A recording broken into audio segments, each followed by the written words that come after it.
हम सब चाहते हैं कि गरीबी मिटे, गरीबी कम हो, लेकिन ये गरीबी का जो स्तर है, जैसे जनसंख्या बढ़ी है वैसे ही गरीबी की संख्या भी बढ़ी है। लोग अमीर बहुत अमीर हो जाते हैं, गरीब बहुत गरीब हो जाते हैं, और गरीबी की संख्या अमीरों की तुलना में बहुत ज़्यादा हो गई है। और इसका मूल कारण एक तरह से ये भी है कि जो शिक्षा मिलनी चाहिए, जिस तरह की शिक्षा मिलनी चाहिए वो नहीं मिलती। अगर शिक्षा प्रॉपर हो तो फिर ऑब्वियसली वो अपने स्तर पे हर इंसान सक्षम हो सकता है अपना जीवन को बेहतर करने के लिए। ट्रैफिक अवेयरनेस के लिए काम करता था कि लोग जाने कि कैसे गाड़ी चलाई जाती है ताकि एक्सीडेंट्स कम हो। बहुत सारे लोग मरते हैं। जो पुराना डेटा है, जब मैं उस समय की बात बता रहा हूँ, 1.5 लाख लोग एक साल में मरते हैं हिंदुस्तान में ट्रैफिक एक्सीडेंट से। उनमें से 60% के करीब 2 व्हीलर वाले होते हैं, जो सिर्फ इसलिए उनमें से कई मर जाते हैं क्योंकि हेलमेट नहीं पहनते और सर की चोट से। तो बच्चों में जाता था क्योंकि वही लोग as you people call them Gen Z और new generation, they are still the same. Cyber crime जानते ही होंगे जो लोग अभी थोड़े से टेक सेवी हैं, उनको पता है कि ये बहुत डायनामिक चीज़ है। हर रोज एक कुछ न कुछ नया आता है। तो ये बड़ी चैलेंजिंग फील्ड है। नेवरदलेस भारत सरकार, राज्य सरकारें, पुलिस इन सब से जूझने के लिए, इन सब के उससे लिए बहुत सारे प्रयास कर रही है।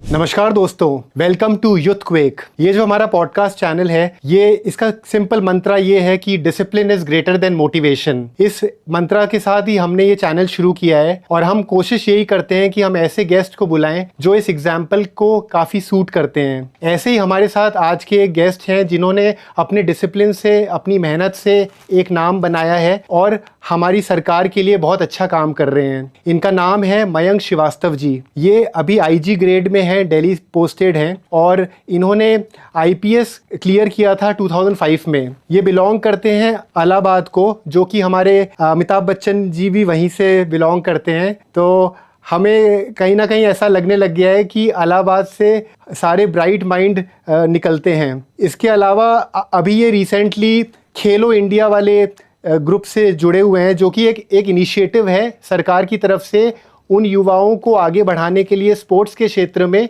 जो टैलेंटेड हैं और जिनको मौका नहीं मिल रहा अपनी प्रतिभा दिखाने का।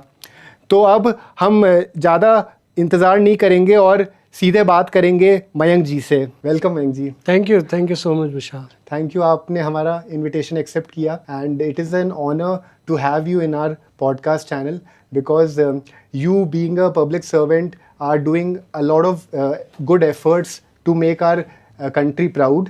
And for me as an Indian citizen, I always wanted to have someone like you who is an inspiration for the channel. So thank you for that. My privilege. Thank you so much. So Mayank ji, हम इस podcast की शुरुआत आपके journey से करना चाहेंगे। ये public servant, being a public servant सबका सपना रहता है और इसके लिए कड़ी मेहनत करनी पड़ती है। बहुत टाइम तक स्ट्रगल करना पड़ता है। पहले अपने आप को प्रिपेयर्ड करना पड़ता है कॉम्पिटिटिव एग्ज़ाम्स को क्लियर करने के लिए। सेकेंडली, बहुत बार ऐसा भी होता है कि कॉम्पिटिटिव एग्ज़ाम्स में अपन अपीयर कर रहे हैं, असफलता भी मिलती है, लेकिन लगातार प्रयास करने के बाद हम सफल होते हैं।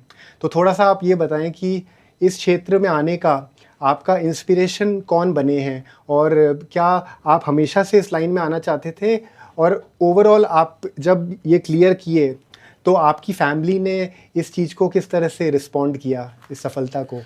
ओके, मैं सबसे पहले मैं अपना परिचय एक बार फिर देना चाहता हूँ आपके दर्शकों को। ज़रूर जी।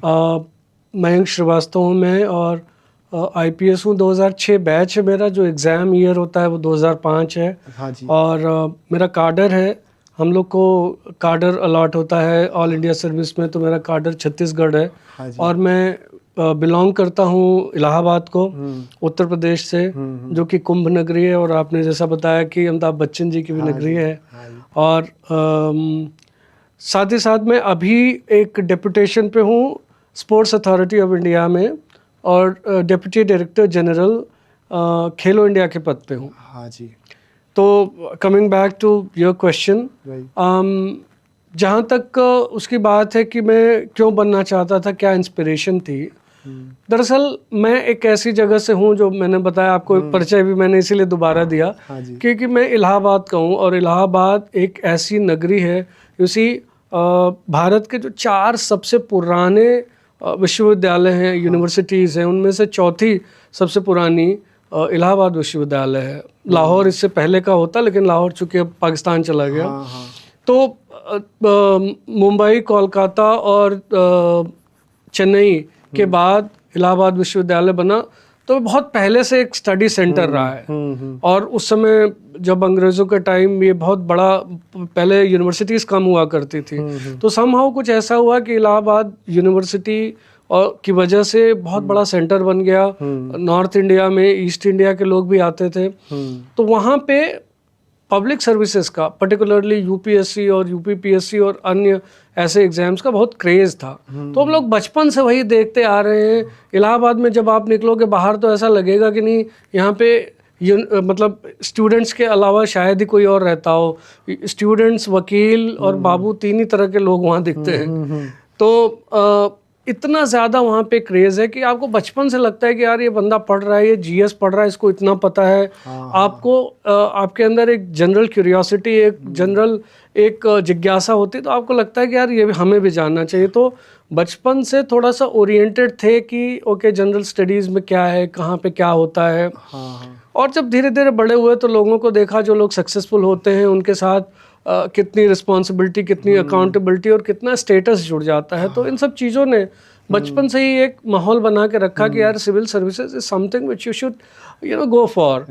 और इंजीनियरिंग, थोड़ी सी परिस्थितियाँ अपने फैमिली की उतनी अच्छी नहीं थी, तो मजबूरी थी कि हम कुछ ऐसा भी करें कि जिससे अपने पैरों पे खड़े हो जाएं, उसके बाद तैयारी करें, क्योंकि ये रिस्की जॉब है। बहुत सारे लोग तैयारी करते हैं, उनका नहीं होता है, क्योंकि बहुत अनप्रेडिक्टेबल एग्ज़ाम है। तो इसलिए जब हमने इंजीनियरिंग की तो थोड़ा जॉब वगैरह करने के साथ ही, मैं जॉब भी करता था, एनटीपीसी लिमिटेड में था। उसके साथ ही मैंने तैयारी शुरू की।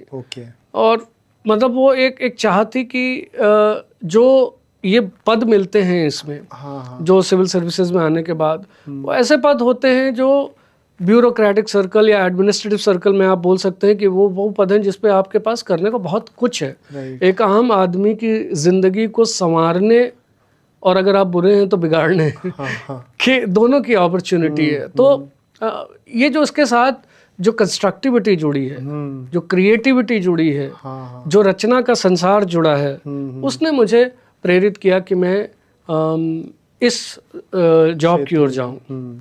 तो आपने जैसे बताया आप एनटीपीसी में जॉब कर रहे थे, तो आप बहुत साल से एनटीपीसी में जॉब करते हुए आपने यहाँ इसमें एग्जाम्स की तैयारी करी, या फिर बहुत कम समय के लिए आपने एनटीपीसी? नहीं, अब वो बहुत it depends upon, this is a subjective estimation as you can say. मतलब I joined in, I was selected in NTPC in 2002 and I became IPS in 2006 August.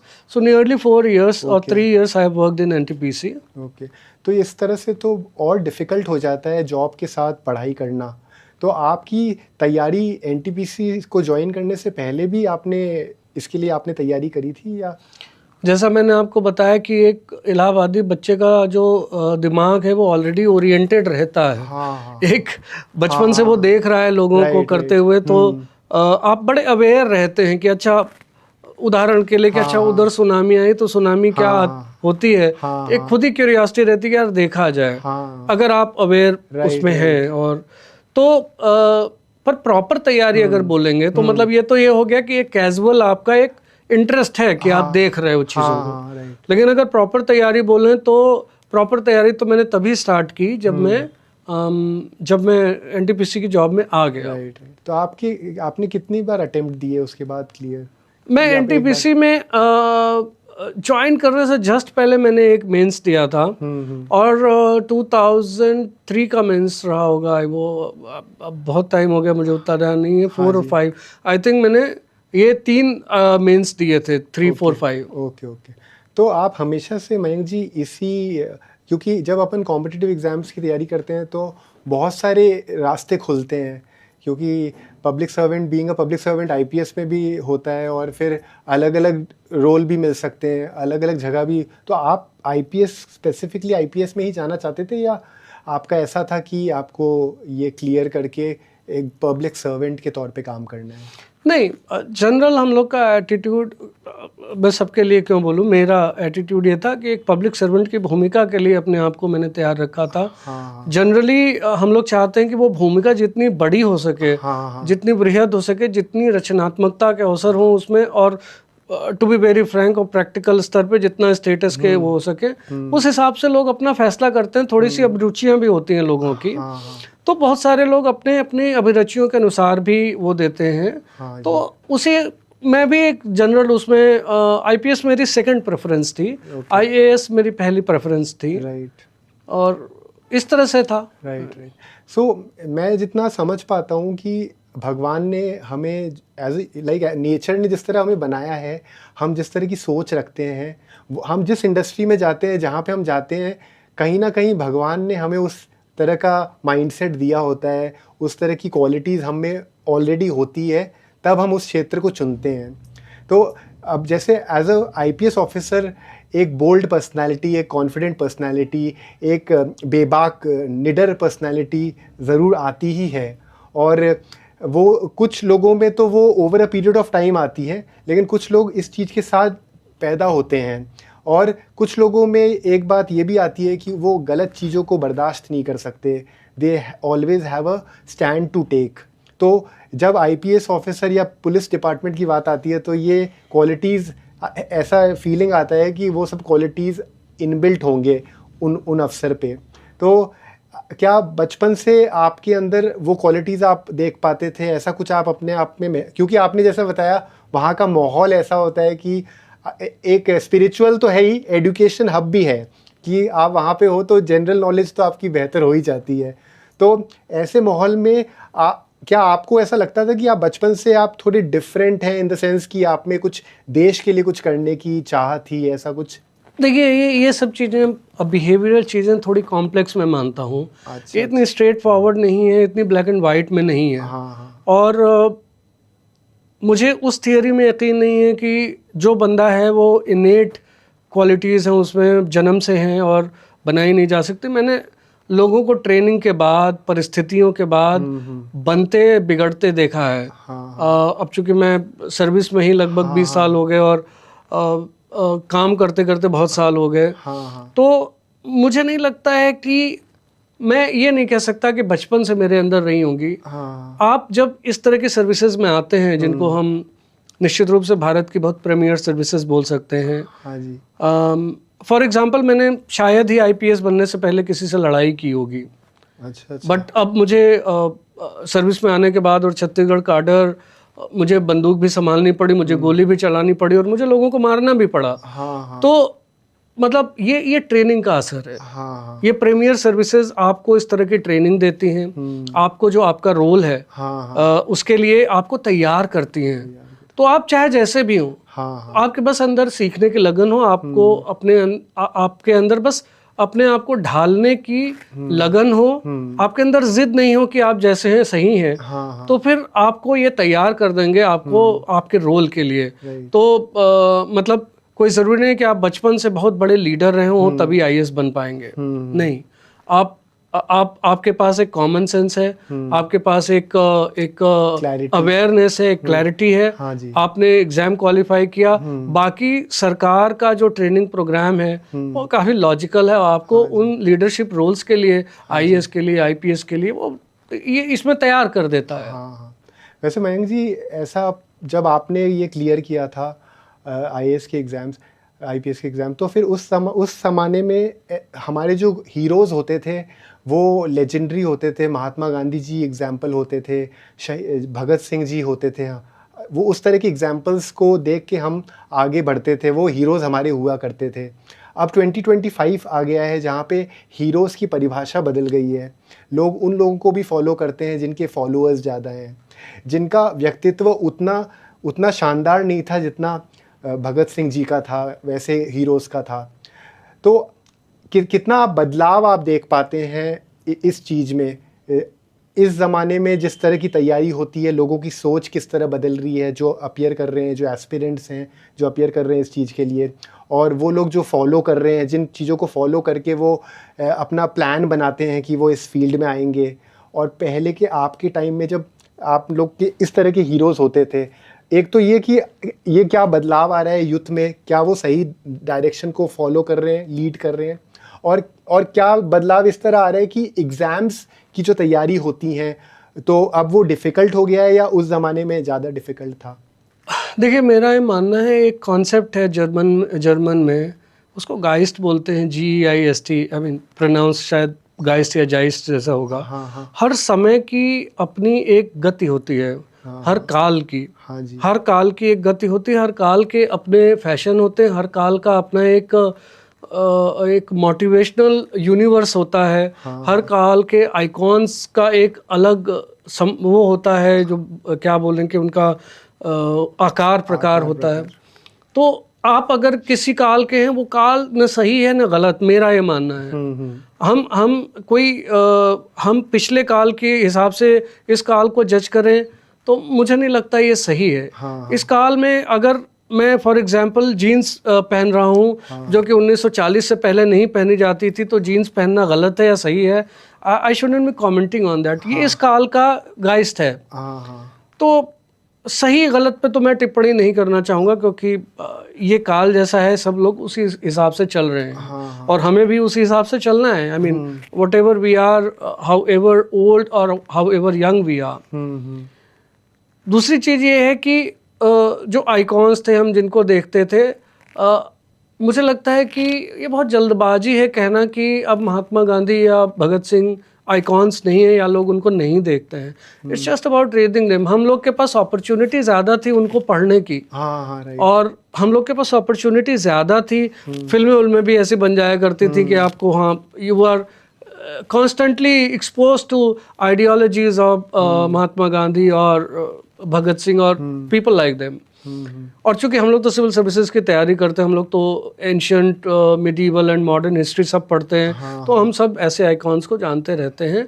और जो अभी भी तैयारी कर रहा है वो भी इनको पढ़ता है, वो भी जानता है। और अगर आप सिविल सर्विसेज की तैयारी कर रहे हैं तो आपको एक मिनिमम IQ या मिनिमम इंटेलेक्चुअल लेवल तो होना ज़रूरी है। तो आई डोंट बिलीव कि आइकॉन्स चेंज हुए हैं। हाँ, जो नज़र आते हैं अब ये है कि हो सकता है कि कमरों में भगत सिंह की फ़ोटो न मिले आपको। आई डोंट नो कि हम लोग के कमरों में भी होती थी कि नहीं, बट देन समहाउ दिमाग में ऐसा ही है कि कम से कम स्कूल्स वगैरह में तो लगी रहती थी। तो आइकॉन्स जो है मोर और लेस, मुझे लगता है भारत में स्वतंत्रता संग्राम और उससे जुड़े लोगों का जो सम्मान है वो अब भी बरकरार है। और वो शायद ही हम लोगों के फोर्सिएबल फ्यूचर तक ख़त्म हो, मुझे नहीं लगता। निश्चित रूप से समय के साथ और बहुत सारे लोग आते हैं और बहुत सारे लोग समाज को, युवाओं को, बुजुर्गों को मोटिवेट करते हैं। और ऐसे बहुत से लोग हैं, निश्चित रूप से वो लोग भी अपना इतिहास में उन्होंने अपना मकाम बनाया और वो लोग भी लोगों को प्रेरित किए। बहुत सारे कभी कभी ऐसे लोग होते हैं जिनका बड़ा नाम नहीं होता है, लेकिन वो लोग भी एक लोकल आइकॉन। कभी कभी एक बंदा अपने ज़िले के कलेक्टर या अपने ज़िले के SP को देख करके ही मोटिवेट हो सकता है। वो भी एक लोकल छोटे से आइकॉन तो ऐसे हैं ही। किसी बात से प्रेरणा हो गई, उन्होंने किसी की लाइफ संवार दी या किसी व्यक्ति की मदद कर दी, लोग उससे प्रभावित हो गए और सोचे कि हम ऐसा बनेंगे। तो ये डायनामिक चीज़ है, ये स्टेशनरी चीज़ नहीं है। मुझे नहीं लगता कि अभी एक कोई पर्टिकुलर आइकॉन है वो पहले नहीं था, या अभी का आइकॉन आगे नहीं रहेगा। People choose their icons as per their suitability. Right. और इनफैक्ट आने वाले टाइम में आप भी हमारे हीरोज़ हो जाएंगे। इतिहास के पन्नों में आपको भी इस तरह से देखा जाएगा कि आपने इतने देश की सेवा करी, तो ऑब्वियसली इंस्पायर होंगी आगे की यूथ। और हमारा पॉडकास्ट ये बहुत बड़ा वक्तव्य है। I wouldn't subscribe to it, but I take it as your wishes for me and I am thankful for that. So आपको इतने टाइम से आप जो काम कर रहे हैं इस लाइन में, तो आपको कोई ऐसी बात कचोटती है जो जिस चीज़ को आप रिजॉल्व करना चाहते हैं, लेकिन over a period of time आप चाहते हैं लेकिन वो चीज़ हो नहीं पाई कोई कारण से, कोई ब्यूरोक्रेटिक रिस्ट्रिक्शंस की वजह से, या फिर ओवरऑल आपको फील होता है कि इस चीज़ में ये बदलाव होना चाहिए लेकिन वो समहाउ हो नहीं पाया? ऐसा कोई कॉमन चीज़ जिसके बारे में सोचते हैं? ऐसी बहुत सारी चीज़ें हैं। ऑफ कोर्स ये हम लोग जब सर्विस ज्वाइन करते हैं तो बहुत वो मतलब अगर आप केमिस्ट्री वाला पार्लन्स लो तो आउटर जो ऑर्बिट है इलेक्ट्रॉन की वैसे होते हैं, हाई एनर्जी लेवल होता है और कभी भी ऑर्बिट छोड़ के निकल जाते हैं। यू नो धीरे धीरे समझ में आता है कि दुनिया जो है कम से कम ब्यूरोक्रेटिक दुनिया सिस्टम के अंदर काम करती है। और बहुत सारी ऐसी चीज़ें हैं जिसमें आप तत्काल नहीं बदलाव कर सकते हो। लेकिन ऑन द अदर हैंड ऐसा भी नहीं है कि दुनिया बड़ी स्टेटस कोइस्ट है। स्टेटस को जैसा मुझे इस दुनिया में लगा नहीं। हर चीज़ बदलती है, हर चीज़ बदलती है। और जिसको मैं नहीं बदल पाया वो मेरे केवल लाइफ साइकिल की बात है, मेरे जीवन के अंदर की बात है। वो बाद में बदल जाएगी। राइट। हमने प्रयास किया, एक बीज डाल भी दिया तो ये बीज धीरे धीरे चल करके हो सकता है मेरी लाइफ के बाद पल्लवित हो जाए। या हो सकता है कि 2-3-4 ऑफिसर्स आ जाएं बाद में, उनके बाद पल्लवित हो जाए। लेकिन चीज़ें बदलती हैं। ये ज़रूर है कि अगर आप टाइम एक्सिस पे बात करो कि हाँ अभी तक मैं कई ऐसी चीज़ें हैं जिनको नहीं बदल पाया। मैं चाहता था, मैं तो आइडियली मैं चाहता हूँ कि दुनिया अपराध से मुक्त हो जाए, कम से कम भारत अपराध मुक्त हो।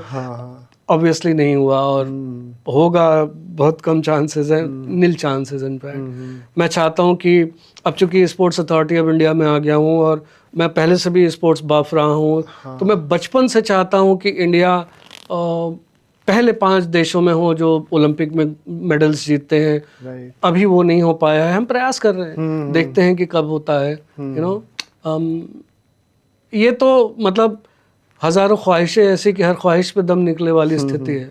बहुत सारी ख्वाहिशें पूरी नहीं हो पाती।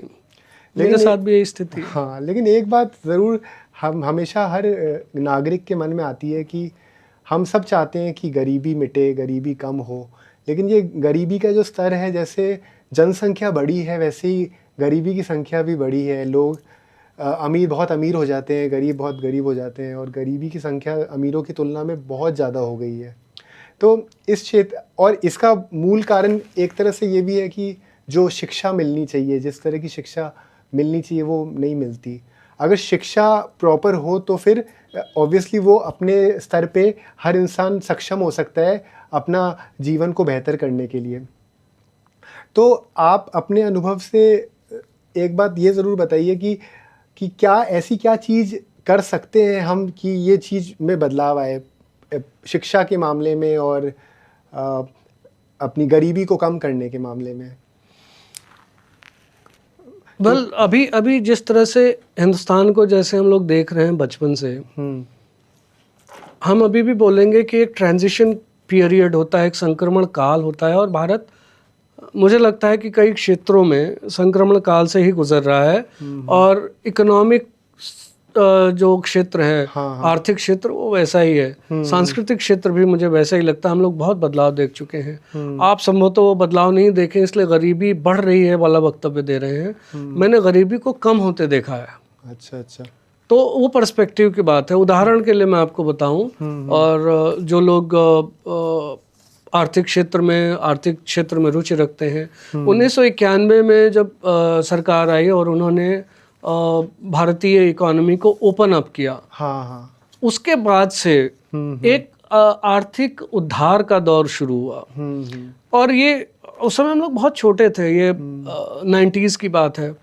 और हमने देखा है कि फॉर एग्जांपल इलाहाबाद में बहुत सारे लोग घूमते रहते थे, पान की दुकान पे दिखते थे, खाली दिखते थे, आवारागर्दी करते थे। धीरे धीरे इनकी संख्या कम होती गई कि जैसे जैसे इकोनॉमी ओपन अप होती गई ना, कंपनीज आती गई। इवन अब तो पहले बीए के लोगों का कैंपस इंटरव्यू हो अनथिंकेबल था, लेकिन अब होता है क्योंकि सबके लिए कोई ना कोई जॉब है। मार्केटिंग कंपनीज उन लड़कों को भी हायर कर रही हैं जो स्मार्ट हैं, ऑफ कोर्स उनके जो अंदर प्रतिभा है, लेकिन कंपैरेटिवली कम प्रोफेशनली पढ़े लिखे हैं। तो मतलब हमने गरीबी तो कम होते देखी है, हमने प्रॉस्पेरिटी बढ़ते देखी है। एक टाइम ये था कि हम इलाहाबाद की सड़कों पे बहुत भीड़ नहीं होती थी, बहुत कम गाड़ियां होती थी। आज एक एक घर में 4-4 गाड़ियां देखता हूं मैं, फोर व्हीलर्स, जिससे ट्रैफिक का बुरा हाल है, वो भी एक है। तो आई डोंट थिंक कि ये जेनेरिक क्लेम कि गरीबी बढ़ी है सही है। मेरे ख्याल से गरीबी कम हुई है। गरीबी के पैमाने ज़रूर बदल गए हैं कि पहले जो है आप आई डोंट नो, इसको एकेडमिक ढंग से बोले तो आप एक सर्टेन अमाउंट कमाते हैं तब आप गरीब कहे जाते थे। पहले मान लीजिए वो पहले 100 रुपये प्रतिदिन हो तो आज वो 500 रुपये प्रतिदिन होगा कि आप 500 रुपये प्रतिदिन से कम कमाते हैं तो आप गरीब हैं। Things like that. But I don't think कि party has increase, it's continuously decreasing, it's continuously as we are progressing in our economic development. Now तो we are under I have just forgotten unable to recall, but we are within 5 richest countries of the world in terms of GDP. Okay, so उस समय जो 90s है उस समय हम लोग का कहाँ था नंबर, मुझे तो ध्यान भी नहीं है, इतना कम नंबर था। हाँ जी। तो एक तो ये चीज़ हुई। दूसरी आपने बोला कि पॉवर्टी के बाद एक चीज़ और बोली, शिक्षा। तो सिमिलरली मैंने शिक्षा का भी वो बढ़ते देखा है। मैं तो छत्तीसगढ़ काडर का हूँ। छत्तीसगढ़ काडर में जब से गया हूँ 2007 से, वैसे कोरबा मेरी पोस्टिंग थी एनटीपीसी में भी, उनको भी मिला लें अगर तो 2004 से, तो मैंने देखा है कि कैसे शिक्षा बढ़ रही है। और छत्तीसगढ़ में तो ऐसे एरियाज हैं बस्तर रीजन में और सरगुजा क्षेत्र में जहाँ पे पहुँच विहीन है। हर जगह आंगनबाड़ी है, हर जगह एक प्राथमिक पाठशाला है, हॉस्टल्स हैं ट्राइबल के लिए। तो शिक्षा का विस्तार भी बहुत तेजी से हो रहा है, शिक्षा बढ़ रही है। बट हमारी प्रॉब्लम शिक्षा नहीं है, हमारी problem, as there is a saying in English कि how do you put it, I mean it's not sufficient to be literate, you have to be educated. Right. So literate होने वाली समस्या तो अब हिंदुस्तान में बहुत कम बची। Proper education, that could be a problem. Actually ये जो बात आपने कही, ये बात में ही मेरा माइंड अभी जा रहा था, क्योंकि बात अभी एजुकेशन की अगर होती है तो इम्पॉर्टेंट ये है कि लिटरेसी से ज़्यादा एजुकेशन पे ध्यान देना चाहिए और समाज में नैतिकता ज़्यादा ज़रूरी है। क्योंकि जिस तरह से ट्रेडिशनली एजुकेशन सिस्टम चलता आया है उसमें करिकुलम बहुत हद तक सेम रहा है कि जो चीज़ें मैथ्स में पढ़ाई जा रही है बचपन से लेके 10th तक जो पढ़ाया जा रहा है उसमें बहुत कम चेंजेस होते हैं। और जब हम जीवन में आगे अपने हीरोज़ को फॉलो करते हैं तो वो जो क्वालिटीज़ एक हीरो में होती है, जैसे being a person with a lot of character, being very positive, जो अपने डर से आगे बढ़ना, रिस्क लेने की क्षमता, जो पोटेंशियल होती है, जो औरतों की रिस्पेक्ट करना, जो नैतिकता वाली जो चीज़ें हैं वो कोई भी स्कूल में उस हद तक सिखाई नहीं जाती। वो बस थ्योरेटिकली बता दिया जाता है कि यू शुड रिस्पेक्ट वुमेन, बस ख़त्म, यू शुड रिस्पेक्ट वुमेन। अब एज अ मैन जब आप बड़े होते हैं तो आपको किन बातों का ध्यान रखना चाहिए, बच्चों को किस हद तक नैतिकता का पाठ पढ़ाना चाहिए, वो एजुकेशन सिस्टम में कवर नहीं किया जाता। हाँ, I mean if I may, हाँ, तो you are, I think you are very correct, because अभी क्या हो रहा है कि एक जोक भी चलता है कि बंदा स्कूल में जाता है और स्कूल वाले उसको बोलते हैं कि साहब आपको किताब यहाँ से ख़रीदनी पड़ेगी, कॉपी यहाँ से लेनी पड़ेगी, पेंसिल इससे लेना है और जो यूनिफॉर्म है वो यहाँ से लेनी है, आपको हम लोग ये प्रोग्राम कराते हैं उसके लिए इतना पैसा देना पड़ेगा, हम लोग ये कराते हैं उसका इतना पैसा देना पड़ेगा। बंदा पूछता है कि भाई साहब पढ़ाएगा कौन? तो बोलता है कि वो तो आप पढ़ाएंगे, वो तो घर वाले ही पढ़ाते हैं भाई, सब होमवर्क वगैरह वही कराते हैं, हम लोग तो बस। तो अभी स्कूल जो है अलग ही पैटर्न पे काम कर रहे हैं। मैं एक जगह गया था जब एक डिस्ट्रिक्ट में मैं पदस्थ था, तो वहाँ मैंने ऐसे ही मैं ट्रैफिक अवेयरनेस के लिए काम करता था कि लोग जाने कि कैसे गाड़ी चलाई जाती है ताकि एक्सीडेंट्स कम हो। बहुत सारे लोग मरते हैं, जो पुराना डेटा है, जब मैं उस समय की बात बता रहा हूँ, 1.5 लाख लोग एक साल में मरते हैं हिंदुस्तान में ट्रैफिक एक्सीडेंट से। उनमें से 60% के करीब 2 व्हीलर वाले होते हैं, जो सिर्फ इसलिए, उनमें से कई मर जाते हैं क्योंकि हेलमेट नहीं पहनते और सर की चोट से। तो मैं बच्चों में जाता था क्योंकि वही लोग सबसे ज़्यादा इससे अफेक्टेड हैं और सबसे ज़्यादा डिसीजन इन्फ्लुएंसर लोग हैं, वो अपने घर में वो चेंज ला सकते हैं। But I was astonished to see, despite being kind of as you people call them Gen Z or new generation, they are still the same. वो उनकी जो सोच है, उनकी जो सोचने की पद्धति है, एक तो हुई सोच और सोचने का तरीका, पद्धति, वो सारी प्री इंडिपेंडेंट इंडिया के लोगों जैसी है। मतलब उनके स्कूल के सामने की सड़क खराब थी। उन्होंने बोला कि सर ऐसा क्यों होता है कि सरकार हमसे इतना पैसा लेती है, आप लोग चालान हमसे लेते हो और एटसेट्रा एटसेट्रा। चालान, दुनिया को एक तो प्रॉब्लम ये है कि नियम नहीं मानेंगे और नियम न मानने पर चालान लग जाता है, उसको देने पे प्रॉब्लम है। तो खैर उसकी अलग कहानी है। तो मैंने उन्होंने बोला कि क्यों है, सारी सड़कें खराब हैं, सरकार कुछ करती नहीं है। मैंने कहा यार ये क्या सोच है। अब चूंकि जैसा मैंने आपको बताया कि मैंने भारत को बदलते हुए देखा है, उनको पता नहीं कहाँ से शिक्षा मिल रही है, यानी स्कूल भी ये चीज़ बदल नहीं पा रहा। मैंने कहा यार एक टाइम था हम लोग देखते थे सड़कें खराब थी, फिर गोल्डन क्वाड्रिलेटरल भी बना। गोल्डन क्वाड्रिलेटरल बना कि मैं नई दिल्ली से इलाहाबाद 8 घंटे में पहुंचा हूं, जबकि super fast train Prayagraj express 10 घंटा लेती है। मैं कार से ये वैगन आर टाइप की 8 घंटे में पहुंचा हूं। तो इसको इतना जनरलाइज क्यों कर रहे हो कि सारी सड़कें खराब है? तुम्हारे स्कूल के सामने की सड़क खराब है, I agree, but you can't generalise it, you can't be that negative, you can't be that pessimistic. Right. So school भी वो जो प्रेजुडिस है, प्री इंडिपेंडेंस प्रेजुडिस है एक हमारे देश में, कि जो सरकारें होती हैं वो अंग्रेज टाइप की है, वो उसको बदल नहीं पाए। जब तक आप मेंटालिटी को नहीं बदलोगे, जब तक आप ये नहीं समझो कि ये आप ही के लोग हैं और आपके पास ये शक्ति है उनको बदल देने की, और आप उनसे एक्सपेक्ट कर सकते हो कि बदलो, तो ये बदलाव नहीं होगा तब तक एजुकेशन तो हम ऑब्वियसली नहीं दे रहे हैं। हम लोग केवल उनको 10वीं 12वीं पास करा रहे हैं और कुछ नहीं। तो वाकई ऐसा है। दूसरी बात यह है कि मुझे नहीं लगता ये जो मॉरल एजुकेशन है वो स्ट्रिक्टली स्कूल सिखा सकता है। Yes, there are plenty of ways to inculcate this habit amongst students, but not by having a lecture on moral science और moral this thing. So of course you can tell them stories, you can teach them by fun कि देखो ये चीज होती है, respect of women. ये हम हर chapter में, मतलब जो कई हमारे हिस्ट्री के चैप्टर, हमारे अन्य जो कहानियां हैं, हिंदी लिटरेचर, इन सब के चैप्टर से धीरे धीरे उनके अंदर भर सकते हैं कि भाई this is the civilised thing that a man should do. But एकदम मॉरल क्या बोलते हैं, नैतिक शिक्षा पढ़ाने लगेंगे तो पढ़ने से कोई ऐसे वो लिटरेट ही होगा, एग्जाम पास करेगा, वो कुछ होगा नहीं। एक मॉरल सैंक्शन आनी चाहिए लोगों में। जब वो लोग बोले कि अरे यार ये बिना हेलमेट लगाए आज आया है, और उस पे लोग जैसे गलत अंग्रेजी बोलने पे कई लोग तिरस्कृत भाव से देखते हैं ना, इस तरह के तिरस्कृत भाव से जब देखेंगे उसको कि यार इसने आज ये काम कर दिया है, ये क्या साला ट्रैफिक का रूल नहीं मानता, तो तब ये चेंजेस आएंगे। इसमें मेरे को एक बात ये भी समझ में आती है कि जो बॉलीवुड है, जो पिक्चर है, थिएटर में हम जो पिक्चर देखते हैं वो भी बहुत बड़ा रोल प्ले करते हैं, क्योंकि हम जो देखते हैं हम वो बनते हैं, हमारे जहन में वो ज़्यादा रहता है।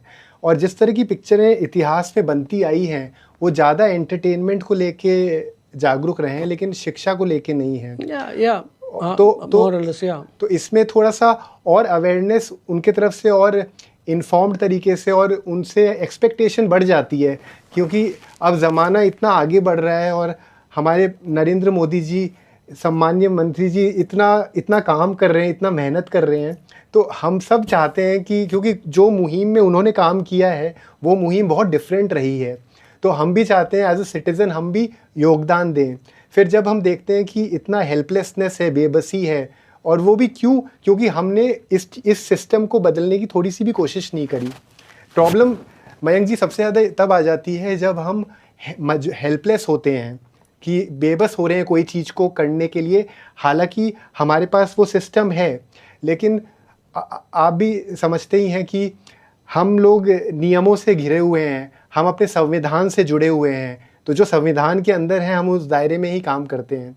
अब क्योंकि आप इतने रिस्पॉन्सिबल पोजीशन में हैं, तो आपको कभी ऐसा फीलिंग आया जहाँ पे आपको अपने सिद्धांतों से थोड़ा सा डिफ़र करके कोई काम करना पड़ा हो, या फिर आप क्योंकि ऐसी पोजीशन में पहुँचने के बाद हर इंसान चाहता है कि अपने देश के लिए बहुत बेहतर से बेहतर काम करे, और जब हम अपने सिद्धांतों से कॉम्प्रोमाइज़ करके कोई चीज़ करते हैं तो अंदर से बहुत तकलीफ़ होती है।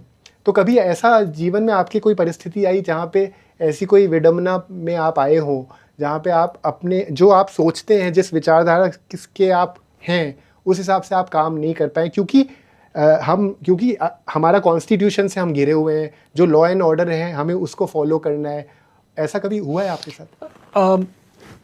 देखिए, डिलेमा जो है, दुविधा जो है, ये बहुत ही ज़्यादा कॉमन है, और लगभग हर कदम पे आपको एक डिलेमा मिलेगा, आपको एक दुविधा मिलेगी, आपको दो रास्ते या मल्टीपल रास्ते मिलेंगे, और आपको एक चूज़ करना होगा। अगर सब मेरे हिसाब से मिले तो इसका मतलब है कि मैं बड़े एक कलर के सिस्टम में काम कर रहा हूँ, मोनो कलर वाले सिस्टम में काम कर रहा हूँ। बहुरंगी समाज है, बहुत सारे लोग हैं, बहुत सारे नियम हैं, बहुत सारे रूल्स हैं, बहुत सारे इन नियमों रूल्स के अलावा संविधान की आपने बात की, संविधान तो एक यूनिवर्सल सेट है और उसका दायरा तो बहुत बड़ा है। आपकी पर्सनल लाइफ में तभी दखल देगा जब आप एकदम गलत कर रहे हो, अदरवाइज तो you are free whatever you want to do. Okay, तो लेकिन जो ब्यूरोक्रेटिक रूल्स हैं, सामाजिक रूल्स हैं, समाज के जो नए नए प्रेशर ग्रुप्स हैं, उनके जो बंधन हैं, ये कभी कभी निश्चित रूप से आपके सामने एक दुविधा उत्पन्न करेंगे। आपको निर्णय लेना पड़ेगा कि इस दुविधा को हम कैसे दूर करें, हम कौन से रास्ते पे चलें। बहुत बार ऐसी सिचुएशन आई है, और जैसा मैंने बोला, हर कदम पे आती है, हर कदम पे आती है ऐसी सिचुएशन। तो आप किसी ऐसे चैलेंजिंग सिचुएशन में कभी आए हैं जो आप हमारे दर्शकों को भी बताना चाहें, as a very strong example, वो इस तरह का एग्जाम्पल जहाँ पे आपको बहुत चैलेंजिंग सिचुएशन में आप आ गए, आप भी उस चीज़ को एक्सपेक्ट नहीं कर रहे थे और आपने काफ़ी बहादुरी से उस चीज़ का सामना किया हो? ऐसी कोई सेंसेशनल चीज़ जो आपके लिए बहुत महत्वपूर्ण साबित हुई, मतलब उस समय, अगर आपको ऐसा मतलब ऐसे समय तो आते रहते हैं।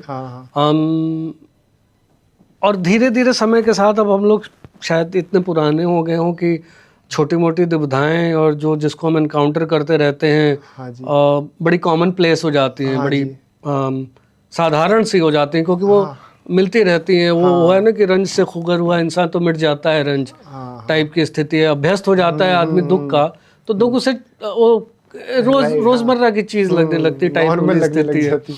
फिर भी एक फिलोसॉफिकल प्लेन पे, एक दार्शनिक पटल पे अगर मैं व्यक्त करूं, तो जैसा मैंने बोला कि आईपीएस बनने से पहले शायद ही मैंने किसी से वायलेंट हिंसात्मक लड़ाई की हो। पुलिस में आने के बाद ऑफ कोर्स मुझे हिंसा का सहारा कई बार लेना पड़ा। हिंसा नहीं बोलना चाहिए उसको, वो प्रतिहिंसा है। तो प्रतिहिंसा का सहारा लेना पड़ा हमेशा।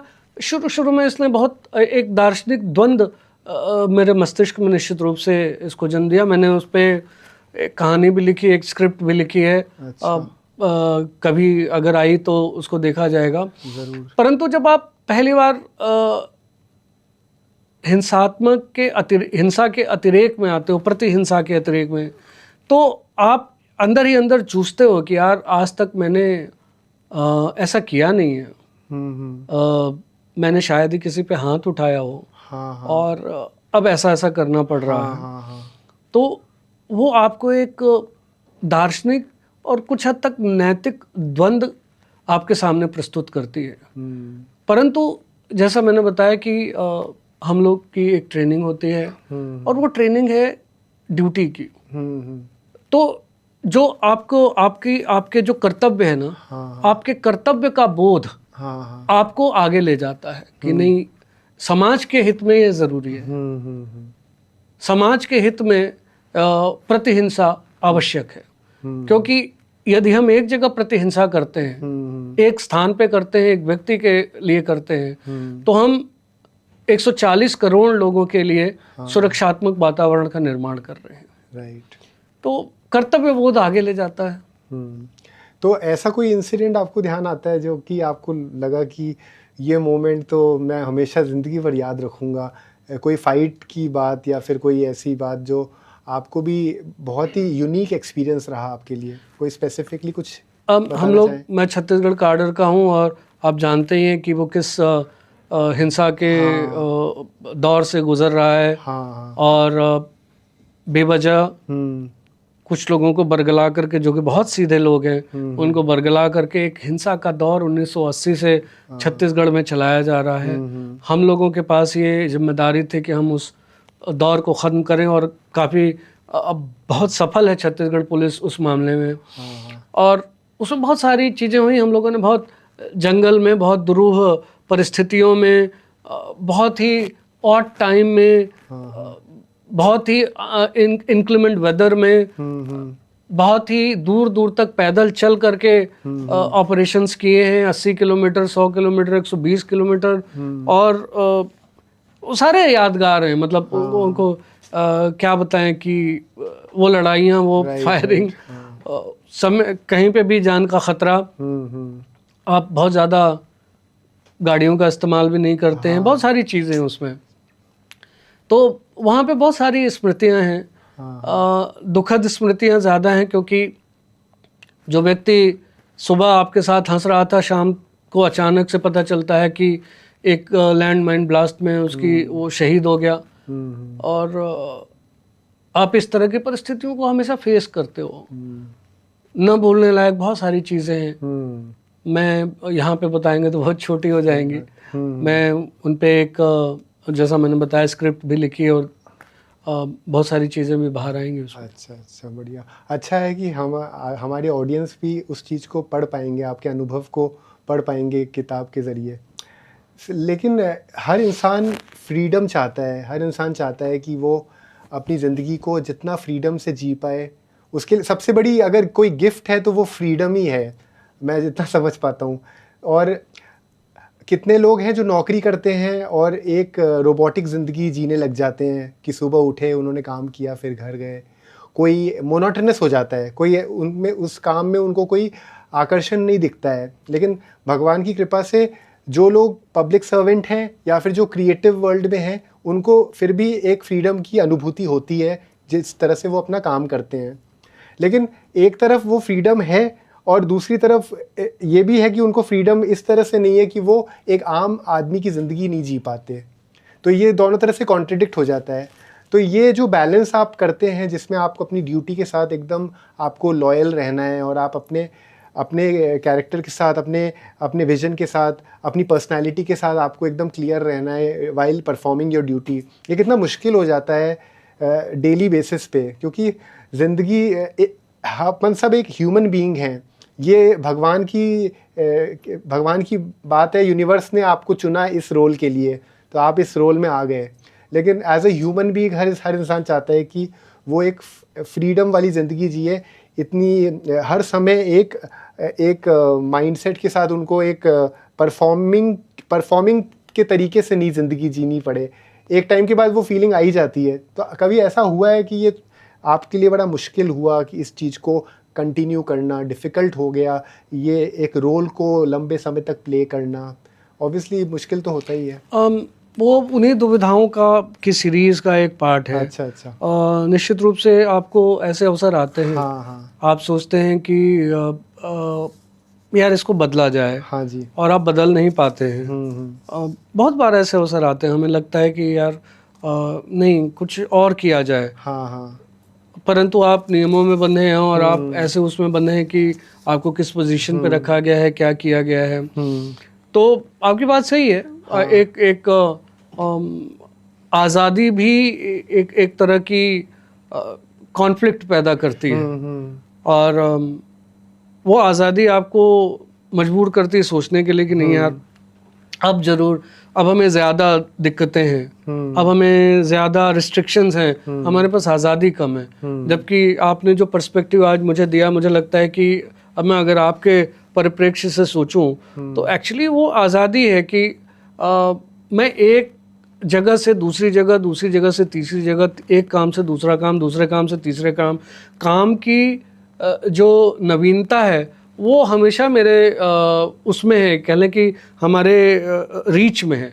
आज नहीं तो कल एक नया काम आएगा और नया तरीका आएगा, हम उसको कर सकते हैं। लेकिन ये है कि एक जगह बहुत बहुत दिन रहो, और ख़ास तौर पे अगर वो स्टेल जगह हो और बहुत जड़ जगह हो, बहुत गतिशील ना हो, तो वो समस्या होती है कि थोड़ा लगता है कि इसको कैसे बदला जाए जल्दी।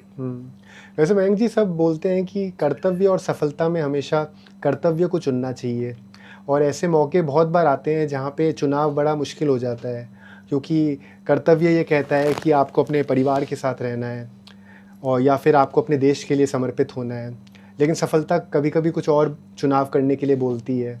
तो ऐसी किसी परिस्थिति में पुलिस डिपार्टमेंट में आने के बाद कभी आप ऐसी सिचुएशन में आए हैं जहाँ पे आपको चुनना पड़ा हो सफलता और कर्तव्य, या फिर कर्तव्य ही सफलता है आपके इस? चुनने की आज़ादी बहुत कम है। अब उदाहरण के लिए कई पोस्टिंग्स ऐसी रही जहाँ पे हमें बिना परिवार के रहना पड़ेगा, तो अब वो चुनने की आज़ादी नहीं है। हम लोग अभ्यस्त हो जाते हैं धीरे धीरे इस लाइफ के। थोड़े से मॉरल कॉन्फ्लिक्ट्स होते हैं, थोड़े से व्हाट यू कॉल दैट, एक इमोशनल कॉन्फ्लिक्ट्स होते हैं। अब इन्हीं सब के बीच अपनी ज़िंदगी जीनी है जैसी स्थिति है।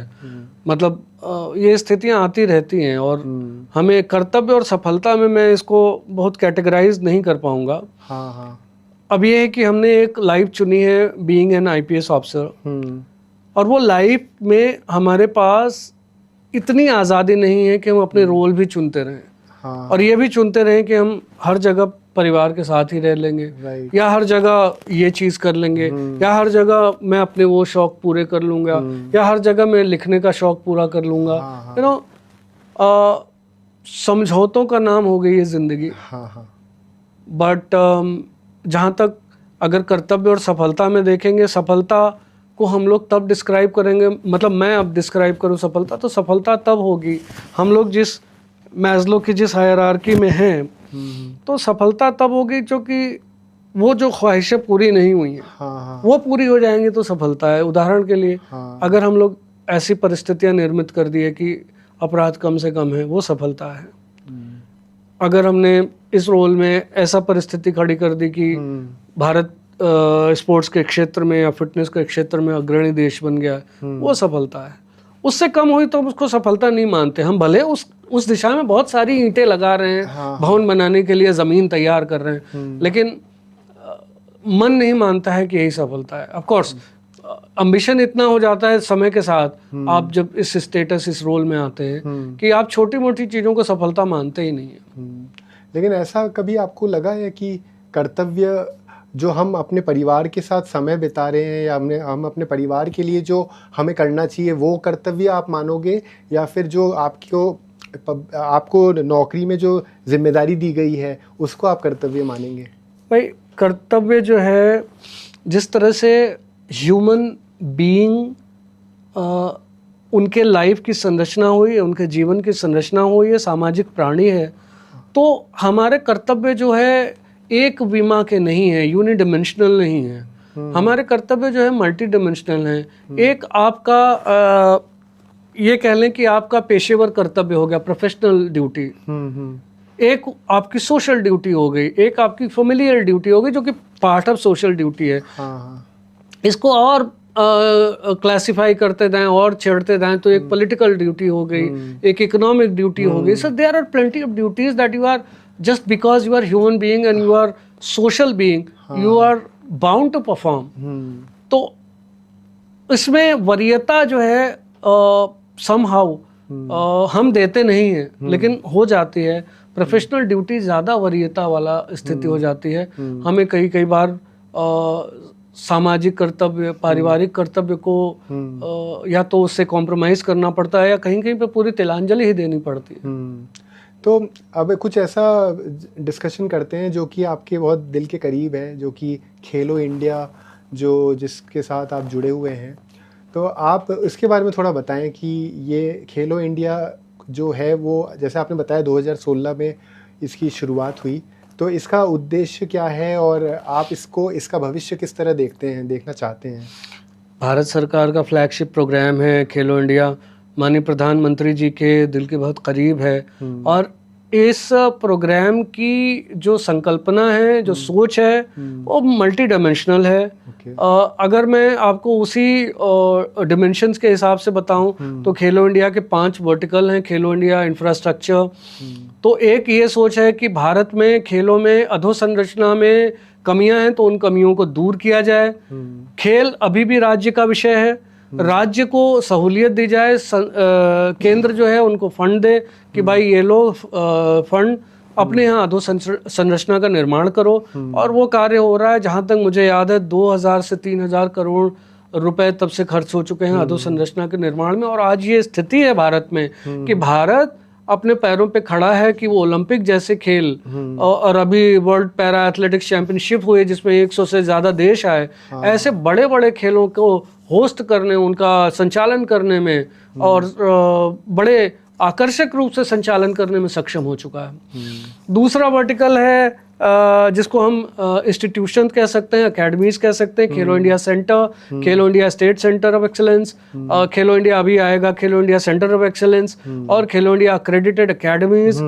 इसमें यह है कि भारत के हर जिले में कम से कम हम एक संस्थान दे सकें खेल का, ताकि किसी व्यक्ति को अगर वो चाहता है कि उसको संस्थानिक रूप से खेलों की सुविधा मिले, उसको एक कोच मिले, तो वो सुविधा जो है भारत सरकार उनको दे रही है। हर जिले में आपको एक, कम से कम एक, जम्मू कश्मीर में 5 हैं, नॉर्थ ईस्ट में 2 हैं, एक जिले में खेलो इंडिया सेंटर मिलेंगे। वहाँ पे कोच की सुविधा भारत सरकार ने दी है, उनका पैसा भारत सरकार देती है, और किसी एक विशेष खेल के लिए वो चल रही है एकेडमी। राज्य में एक सेंटर ऑफ एक्सेलेंस बने, इसके लिए भारत सरकार ने राज्यों को सहूलियत दी है। हर राज्य में कम से कम एक खेलो India state centre of excellence है, जहाँ पे 3 खेलों को भारत सरकार सहायता देती है। और बहुत सारे जो मॉडर्न खेल इकोसिस्टम है, स्पोर्ट्स इकोसिस्टम, जो खेलों का संसार है, जिसमें स्पोर्ट्स साइंस बहुत ज़रूरी तत्व है, जिसमें स्पोर्ट्स साइकोलॉजी बहुत ज़रूरी तत्व है, जिसमें इवन मसाज, मैसर बहुत इंपॉर्टेंट कंपोनेंट है, सभी के लिए भारत सरकार सुविधा देती है। और यदि राज्य सरकार के पास इनमें से कुछ नहीं होता है तो उसके लिए सहायता देती है, साथ ही इंफ्रास्ट्रक्चर को भी मजबूत करने के लिए सुविधा देती है। और तीसरा बात करें तो खेलो इंडिया इवेंट्स हैं। भारत सरकार की ऐसी सोच थी कि भारत में जो प्रतियोगिताएं हैं वो कम हो रही हैं, खिलाड़ियों के पास ऐसे अवसर नहीं है कि अपनी खेल प्रतिभा को निखार सकें, कम्पिटिटिवनेस को फील कर सकें, वो प्रतियोगी जो भावना है उसको फील कर सके। प्रतियोगी भावना ज्यादा होगी तो ज्यादा इम्प्रूव करेंगे। तो एक के बाद एक कई कॉम्पिटिशन्स को शुरू किया गया। खेलो इंडिया विंटर गेम्स, भारत में इससे पहले विंटर गेम का कोई नामो निशान न था। खेलो इंडिया आने के बाद विंटर गेम शुरू हुआ और उसकी जगह भी बना दी गई। आइस गेम्स लेह लद्दाख में होते हैं और स्नो गेम्स जो होते हैं गुलमर्ग कश्मीर में होते हैं। खेलो इंडिया पैरा गेम्स, इससे पहले पैरा एथलेटिक्स या पैरा स्पोर्ट्स में कोई नेशनल लेवल का एग्जाई कंपटीशन ओलंपिक टाइप का, नेशनल गेम टाइप का नहीं होता था। खेलो इंडिया ने ये इंक्लूसिविटी का अवसर दिया उसको। और खेलो इंडिया यूथ गेम अंडर 18, खेलो इंडिया यूनिवर्सिटी गेम जो यूनिवर्सिटी पीपल हैं यूनिवर्सिटी के साथ। अभी हम लोगों ने माननीय मंत्री जी जो हमारे डॉक्टर मनसुख मांडविया जी हैं, उनके निर्देशन में और उनके प्रेरणा के अंतर्गत हम लोगों ने बहुत सारे खेलो इंडिया गेम्स की शुरुआत की है। माननीय मंत्री जी का ये विजन है कि इतने सारे गेम्स हो कि किसी भी समाज के किसी भी वर्ग को और किसी भी स्थान को प्रतियोगिता से वंचित न होना पड़े। तो खेलो इंडिया ट्राइबल गेम अभी शुरू होंगे जो छत्तीसगढ़ में होंगे, पहला गेम। खेलो इंडिया बीच गेम हम लोग ऑलरेडी शुरू कर चुके हैं दीव में। खेलो इंडिया वाटर गेम्स हम लोग शुरू कर चुके हैं, पहला गेम श्रीनगर में हुआ है जिसमें केवल वाटर स्पोर्ट्स होंगे। अच्छा। खेलो इंडिया नॉर्थ ईस्ट गेम होगा नॉर्थ ईस्ट के लोगों के लिए, तो जगह का भी हम लोग चिन्हित कर रहे हैं कि नॉर्थ ईस्ट वाले न वंचित रह जाएं, वहां के लिए गेम होगा। खेलो इंडिया मार्शल आर्ट गेम होंगे, खेलो इंडिया इंडिजिनस गेम होंगे, स्वदेशी खेल भी होंगे, स्वदेशी खेलों को भी बढ़ावा देती है खेलो इंडिया। तो बहुत सारे कॉम्पिटिशन अभी आएंगे। मतलब समाज के सभी वर्गों, समाज के सभी स्थानों में, देश के सभी स्थानों में कंपटीशन को बढ़ावा मिलेगा। इसके बाद एक और जो वर्टिकल है वो है फिट इंडिया। भारत सरकार को लगता है कि समय के साथ भारत में जो जीवनचर्या जनित रोग हैं उनकी संख्या बढ़ी है, उनके इंसिडेंस बढ़े, उनकी फ्रीक्वेंसी बढ़ी है। ब्लड प्रेशर, शुगर आप सुनते ही हैं। तो ऐसी स्थिति न रहे और भारत एक खेल महाशक्ति बन सके, तो उन्होंने फिट इंडिया, माननीय प्रधानमंत्री जी ने स्वयं इस कार्यक्रम की शुरुआत 2019 में की। और उनका नारा था कि फिटनेस की डोज आधा घंटा रोज, और अवेयरनेस फैले, लोग फिटनेस के लिए कुछ काम करें ताकि ऐसे जीवनचर्या जनित रोगों से बच सकें। तो इसमें बहुत सारा काम होता है। हम लोग अभी माननीय मंत्री जी के प्रेरणा से संडेज ऑन साइकिल का प्रोग्राम करते हैं, जो हर संडे को होता है। और हम लोग साइकिलिंग के माध्यम से संदेश देते हैं कि आप फिटनेस के लिए कोई ना कोई काम कीजिए। उसमें जुम्बा भी कराते हैं, योगा भी कराते हैं, रोप स्किपिंग भी होती है, बहुत सारे खेल होते हैं, बहुत सारे चीज़ें, मैराथन वगैरह हम लोग करते हैं। अभी इस बार हम लोग नेशनल स्पोर्ट्स डे माननीय मंत्री जी के आह्वान पे पूरे देश भर में एक integrated national sports day celebrate किया गया 3 दिन का, और जिसमें बहुत सारे लोगों ने पार्टिसिपेट किया। हम लोग का अनुमान है कि करीब 50 करोड़ की जनता इसमें किसी न किसी तरह से सम्मिलित रही है। अच्छा। तो बहुत सारी चीज़ें इसमें हो रही हैं। और इसके अलावा एक मेजर वर्टिकल है खेलो India talent identification and development. ये जो खेल हो रहे हैं, इसके अलावा खेल जहाँ नहीं भी हो रहे हैं, तो जो खिलाड़ी हैं उनमें से प्रतिभाओं को पहचान करना और उनको वजीफा देना, उनको संस्थान देना ताकि वहाँ पे फ्री में रह करके अपने खेल को निखार सके, कोच दिलाना। और जो सिस्टम में नहीं है उनके लिए भी, पोटेंशियल टैलेंट के लिए भी प्रयास करना, उनको आइडेंटिफाई करना, बच्चों को, उनको एक खेलों की सुविधा देना, कि कोच देना, स्ट्रेंथ एंड कंडीशनिंग देना, सपोर्ट देना, और उनको भी सिस्टम में ला करके भारत को इस लायक बनाना कि ये अंतर्राष्ट्रीय स्तर पे एक खेल महाशक्ति के रूप में जाना जाए। तो खेलो इंडिया का जो आप देख रहे होंगे कि ये 360 डिग्री एड्रेस करता है पूरे खेल इकोसिस्टम को। अच्छा। इस प्रकार का प्रोग्राम, इस प्रकार की स्कीम है ये तो बहुत बड़ा, बहुत प्रोग्रेसिव प्रोग्राम दिखता है, और गवर्नमेंट की तरफ से ये बहुत अच्छी पहल है। और आपने इतना विस्तार से बताया उसके लिए धन्यवाद। Thank you. क्योंकि ये तो है भी ऐसा प्रोग्राम जो कि डिज़र्व करता है ज़्यादा से ज़्यादा प्रमोशन, और ज़्यादा से ज़्यादा लोगों को जागरूक रह के इसमें भागीदार बनने ही चाहिए। क्योंकि हमारे पास एग्जाम्पल्स इतने अच्छे अच्छे नीरज चोपड़ा जी के तौर पे आए हैं, और ऐसे बहुत सारे खिलाड़ी हैं जो टैलेंटेड हैं लेकिन उनको मौका नहीं मिल रहा। ये बहुत अच्छी बात है कि सरकार इस मुहिम से ये पहल कर रही है और उनको मौका मिल रहा है। ऐसे मयंक जी, होता क्या है कि अभी डिजिटल दुनिया बहुत डेवलप हो गई, सोशल मीडिया में इतना कुछ आगे बढ़ गया है, एडवांस हो चुका है, सब चीज़ें आजकल ऑनलाइन ही मिल जाती है। तो ऐसे में साइबर क्राइम भी बहुत बढ़ चुका है। तो साइबर क्राइम को लेके आप लोग किस तरह के स्टेप्स अपना रहे हैं, और आपको क्या लगता है कि जिस तरह से चीज़ें बहुत ज़्यादा टेक्नोलॉजी की डिपेंडेंसी हो गई है, और सेफ्टी को लेके हर समय एक असुरक्षा का महसूस होता है सारे पेरेंट्स को, क्योंकि सब अपने बच्चों को सुरक्षित देखना चाहते हैं। लेकिन आज की तारीख में चैट जीपीटी और एआई इतना डेवलप हो गया है कि हम क्या सोचते हैं वो कंप्यूटर पढ़ लेता है, वो रीड कर लेता है, उस हिसाब से चीज़ों को सर्च में डाल देता है। फ़ोटोज़ को अगर आपने अपलोड कर दिया तो वो उसका कैसे मिसयूज़ होगा इसका कोई जानकारी नहीं। तो ऑब्वियसली सरकार के लिए भी ये बहुत इम्पॉर्टेंट चीज़ है जिस पे आप लोग काम करते होंगे। तो आप थोड़ा सा बताएं कि साइबर क्राइम को रोकने के लिए हम क्या यूनिक स्टेप्स टेक्नोलॉजी की हेल्प लेके कर रहे हैं। साइबर क्राइम आप जानते ही होंगे, जो लोग अभी थोड़े से टेक सेवी हैं उनको पता है कि ये बहुत डायनामिक चीज़ है, हर रोज़ एक कुछ न कुछ नया आता है। तो ये बड़ी चैलेंजिंग फील्ड है। नेवरदलेस राइट, भारत सरकार, राज्य सरकारें, पुलिस, इन सब से जूझने के लिए, इन सब के उससे लिए बहुत सारे प्रयास कर रही है।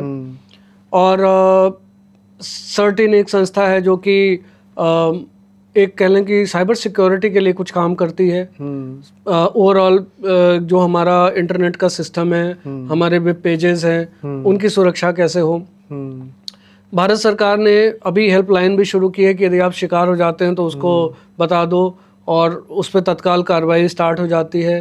आपका फ़ोन का मिसयूज़ होता है, फ़ोन खो जाता है, उसके लिए भी एक हेल्पलाइन है, एक पोर्टल है, आप उस पर दर्ज कर दो कि आपका नंबर क्या था, या उस तरह की चीज़ों से वो पता कर लेते हैं।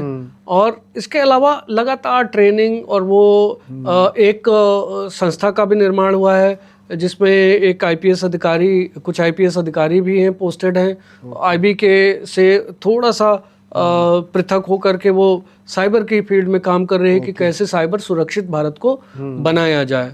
और जैसे जैसे क्राइम आते हैं उनका तो जो इन्वेस्टिगेशन होता है, जो कार्रवाइयाँ होती हैं वो तो अलग ही हैं। अब आईटी एक्ट आने के बाद थोड़ा सा एक उनमें कार्रवाइयाँ भी आसान बनी हैं, और बहुत सारे बीच बीच में जो सरकार ने नियम लाए हैं जिससे स्प्यूरियस जो पेजेस थे, जो साइट्स थे, उन पे भी लगाम लगी है। तो धीरे धीरे, अभी तो मैं समझता हूँ, मैं बहुत शुरू में कुछ वैसे क्राइम थे जो बहुत होते थे, कुछ एक पर्टिकुलर देश के लोग थे जो फेक ईमेल से या उससे करते थे, इन सब में बहुत कमी आई है इनफैक्ट अभी। लेकिन ऑन द अदर हैंड कुछ ऐसे साइबर क्राइम है जो बढ़ भी गए हैं। तो ये निश्चित रूप से, चूंकि डायनामिक चीज है तो बड़ी चैलेंज पेश करती है। और अच्छी बात यह है कि हमारे पास सुविधाओं की कमी नहीं है, हम जल्दी से उन पे ट्रेनिंग ले करके, या सामान ले करके, या इक्विपमेंट्स ले करके, या लीडरशिप क्रिएट करके उनसे तेजी से निपटते हैं। मयंक जी, एक सवाल हमेशा दिमाग में आता है कि हमारी जो मीडिया है वो कितनी जागरूक है और कितना सही तरीके से चीज़ों को पेश करती है, क्योंकि बहुत ही सेंसिटिव मुद्दे होते हैं जो कि पुलिस से संबंधित खबरें होती हैं। उन खबरों का मार्केट में गलत तरीके से उपयोग करना, उन बातों को गलत तरीके से पेश करना बहुत ही गलत चीज़ हो सकती है, देश के हित में नहीं हो सकती। तो ये सब चीज़ों को आप लोग भी बहुत फेस करते होंगे, जहाँ पे मीडिया की रिपोर्टिंग प्रॉपर, जो जिस वजह से उनका उस संस्था की स्थापना हुई, उस दिशा में अगर वो काम नहीं कर रहे और तो अपने स्वार्थ के लिए, प्रॉफिट के लिए अगर काम कर रहे हैं, तो ऐसे में आप क्या सोचते हैं मीडिया को किस तरीके से अपने जानकारी रखनी चाहिए, अपने रिसर्च को किस तरह से स्ट्रॉन्ग करना चाहिए, क्या बातों का ध्यान रखना चाहिए कि वो हमारे देश के लिए अहित नहीं करें? जैसा मैंने पहले बताया था कि आपको, कि भारत एक संक्रमण काल से गुजर रहा है। हाँ। और सभी संस्थाएं, उनमें कुछ खूबियां हैं तो कुछ खामियां भी हैं। और शायद मीडिया इससे अलग नहीं है, उसमें खूबियां बहुत हैं। कभी कभी मैं सोचता हूं तो ये पाता हूं कि हर जो स्तंभ है, जनतंत्र के जो स्तंभ हैं, हर स्तंभ जो अलग अलग कार्य कर रहे हैं, सबका अपना एक मीनिंग है। यदि व्यक्ति ब्यूरोक्रेसी से परेशान होता है तो लेजिस्लेटिव अंग की ओर जाता है। जब इन दोनों से परेशान होता है, या ब्यूरोक्रेट इनसे परेशान होता है एग्जीक्यूटिव से, तो न्यायालय की शरण लेता है। न्यायालय उसको एक चांस तो है कि उसके लिए रिलीफ दे सके। कभी एक मीडिया भी इसी तरह का एक अंग है जो रिलीफ भी प्रदान कर सकती है। और जैसा कि अभी जिस तरह का टाइम चल रहा है, जिस तरह का समय काल चल रहा है, संक्रमण की जो स्थिति है, तो कभी कभी इसका कुछ लोग निश्चित रूप से होंगे जो इसका भी मिसयूज करेंगे।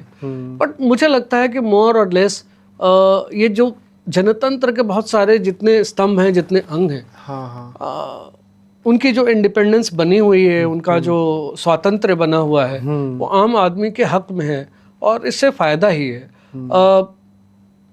मेरे पास एक व्यक्ति के रूप में कोई सलाह नहीं है, मैं सलाह नहीं दे सकता इस मामले में किसी को।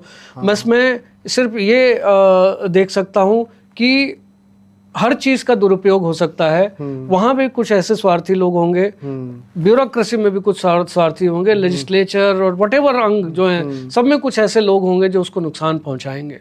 बट मोर और लेस ज्यादा संख्या ऐसे लोगों की है जिससे भारत आगे बढ़ रहा है। तो निश्चित रूप से ऐसे लोगों की है संख्या ज़्यादा जो भारत को आगे ले जाना चाहते हैं। राइट।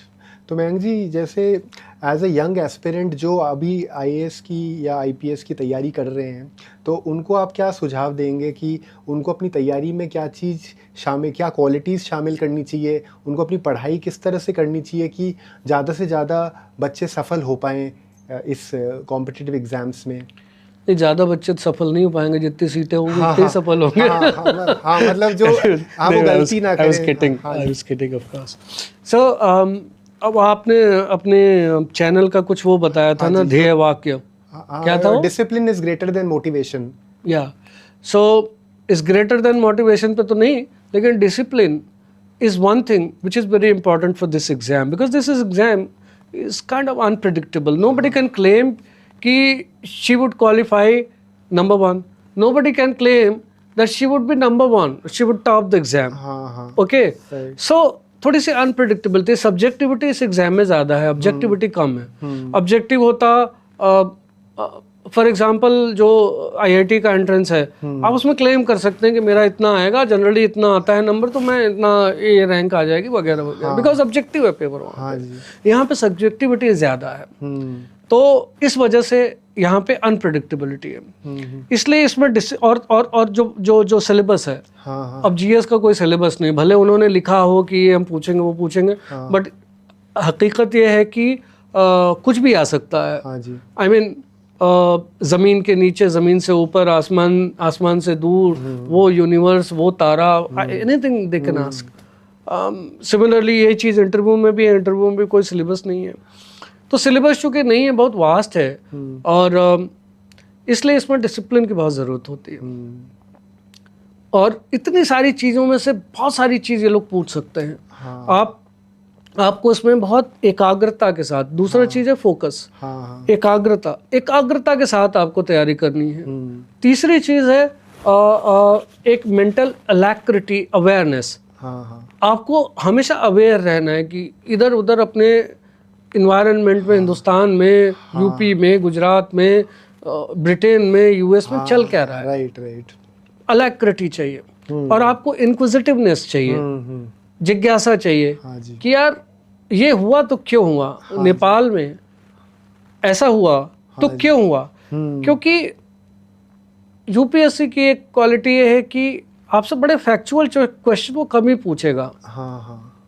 वो उसको ये पूछने में आनंद नहीं आता। यूपीएससी आपकी रीजनिंग को टेस्ट करता है, राइट, आपके फैक्चुअल नॉलेज को उतनी टेस्ट नहीं करता है कि 2+2 कितना होता है। वो ये पूछ सकता है कि 2+2 4 ही क्यों होता है। वो ओपिनियन जानना चाहेंगे। सो रीजनिंग पे आपको दिमाग लगाना पड़ेगा बजाय रटने के, ये चीज आपको लानी पड़ेगी। तो अगर ये चीज रहेंगी तो आप बहुत वो कर सकोगे। हमेशा एक कंफ्यूजन होता है कि यार सिलेबस इतना है तो पढ़ें क्या। मुझे लगता है कि पढ़ें क्या से ज्यादा इम्पोर्टेंट है कि छोड़ें क्या। उस पर ज्यादा ध्यान दो कि यार ये इसको छोड़ सकते हैं क्या, छोड़ दो। मैं तो नौकरी करते करते तैयारी किया हूँ, तो मुझे यही दुविधा थी कि पहले मेरे पास एक कुछ क्वेश्चन आता था कि यार पढ़ूं क्या, फिर मुझे लगा कि यार पढ़ूं क्या से ज्यादा इम्पोर्टेंट क्वेश्चन है कि छोड़ूं क्या। मैं पढ़ रहा हूँ मेडिवल हिस्ट्री में, इसको छोड़ सकता हूँ क्या सेफली, तो मैं छोड़ देता हूँ। ये एनालिसिस का प्रश्न है। तो ये सब चीजें इंपॉर्टेंट हैं।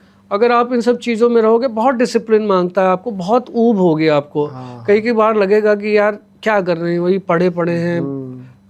और अब तो बहुत ज़्यादा सुविधाएं हैं आपके पास, नॉलेज के और इवन एनालिसिस के बहुत सारे सोर्सेज हैं। हम लोग तो एकदम टिपिकल इतने कम टाइम में ही, ये कितना टाइम हो गया, 2005 का एग्जाम हमने दिया है, 25 हो गया, लगभग 20 साल होने को आगे। इतने टाइम में सी चेंज हो गया है। जो मोड्स हैं, मतलब आज आप विकिपीडिया से भी बहुत कुछ पढ़ सकते हैं। आज आप एआई से भी बहुत कुछ सीख सकते हैं, या आप एनालाइज कर सकते हैं। बट ये सुविधा हम लोग को नहीं थी।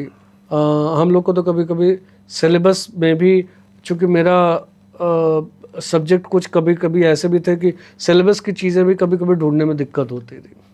ये बहुत ही स्मार्ट चीज़ आपने बताई कि ये जानने के बजाय कि क्या क्या करना है, क्या चीज़, उसके बजाय ये सोचो कि क्या छोड़ सकते हो कैलकुलेटिव तरीके से। जब आपको सिलेबस ज़्यादा लगे तब आप ये क्वेश्चन करना। हाँ, और दूसरी चीज़ ये थी कि इलाहाबाद तो फिर भी एक एनवायरनमेंट ऐसा है जहाँ पे जनरल नॉलेज की जानकारी हो जाती है क्योंकि माहौल ही ऐसा है, लेकिन हर स्टेट में ऐसा माहौल नहीं होता, तो you need to be aware कि हो क्या रहा है हर जगह।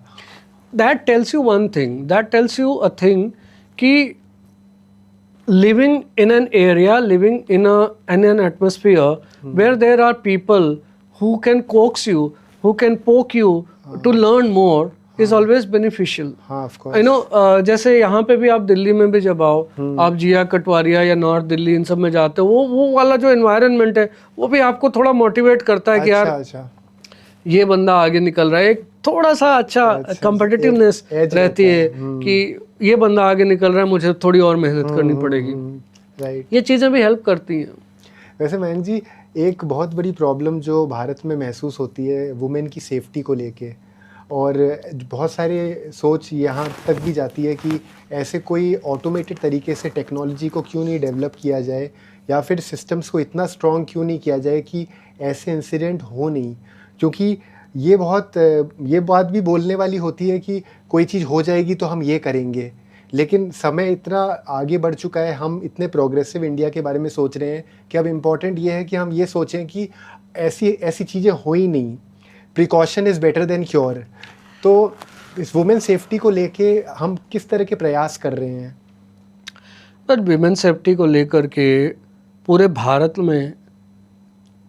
भारत के प्रशासनिक तंत्र में एक बहुत गंभीर विमर्श हुआ है, होता रहा है, और बहुत ही गंभीर प्रयास होते रहे हैं। यदि आप ऐतिहासिक दृष्टि से देखें तो विमेन सेफ्टी के लिए बहुत सारे इनफैक्ट अलग ही कानून भी आ गए हैं। जो पहले से एग्जिस्टिंग कानून थे उनमें बदलाव भी हुआ है। कानून की धाराओं को क्रमोन्नत रूप से उनको कठिन किया गया है। कठिन इन द सेंस कि जो लोग ऐसे कल्प्रिट होते हैं उनके लिए कड़ी सजाओं का प्रावधान हुआ है। 300 उदाहरण के लिए पुरानी जो छेड़छाड़ की धाराएं थी या अन्य धाराएं थी, उनमें उनको बहुत ही ऐसा बनाया गया है कि अब बहुत तेजी से एक्शन हो सकता है। Fast track court. सिर्फ इतना ही नहीं, कानून की धाराओं के नहीं, जो बाद में तो पुलिस तो अपना काम यही कर रही है कि पकड़ा, इन्वेस्टिगेट किया और ले गए। अब वहां पे अदालत में फैसला होता है। तो अदालत में जो प्रक्रिया है जो सीआरपीसी के अंतर्गत आती है, क्रिमिनल प्रोसीजर कोड, तो प्रोसीजर को भी ऐसा बनाया गया है जो कि विमेन के लिए ज्यादा फायदेमंद है। इनफैक्ट स्थिति कभी कभी ऐसी भी हो गई है कि उल्टा हो गया है कि विमेन ज्यादा फायदा उठाने लगी, ये भी कंप्लेंट्स आने लगी ये भी है। नेवरदलेस विमेन सेफ्टी के लिए कहने का आशय ये है, क्रक्स ये है कि बहुत गंभीर चिंतन है, बहुत सारे प्रयास हुए हैं, बहुत सारे ऐप्स लोगों ने डेवलप कर दिए हैं जो उनकी सेफ्टी के लिए हैं।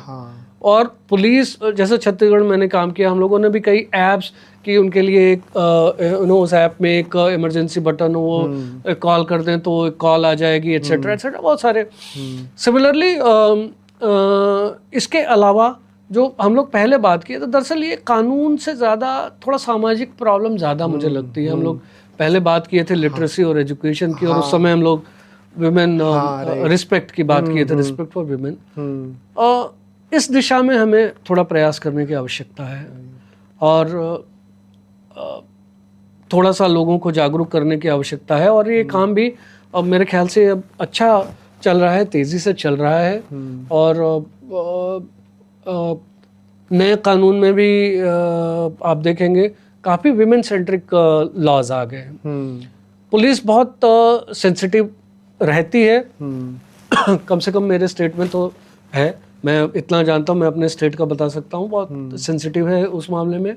और ये प्रयास रहता है कि कोई इस तरह की स्थिति ना हो। प्रिवेंटिव जो कार्य कर रहे थे कि लोगों में कानून का इतना खौफ हो कि कोई ऐसा कार्य करे ही ना, तो वो कार्य भी धीरे धीरे हुआ है।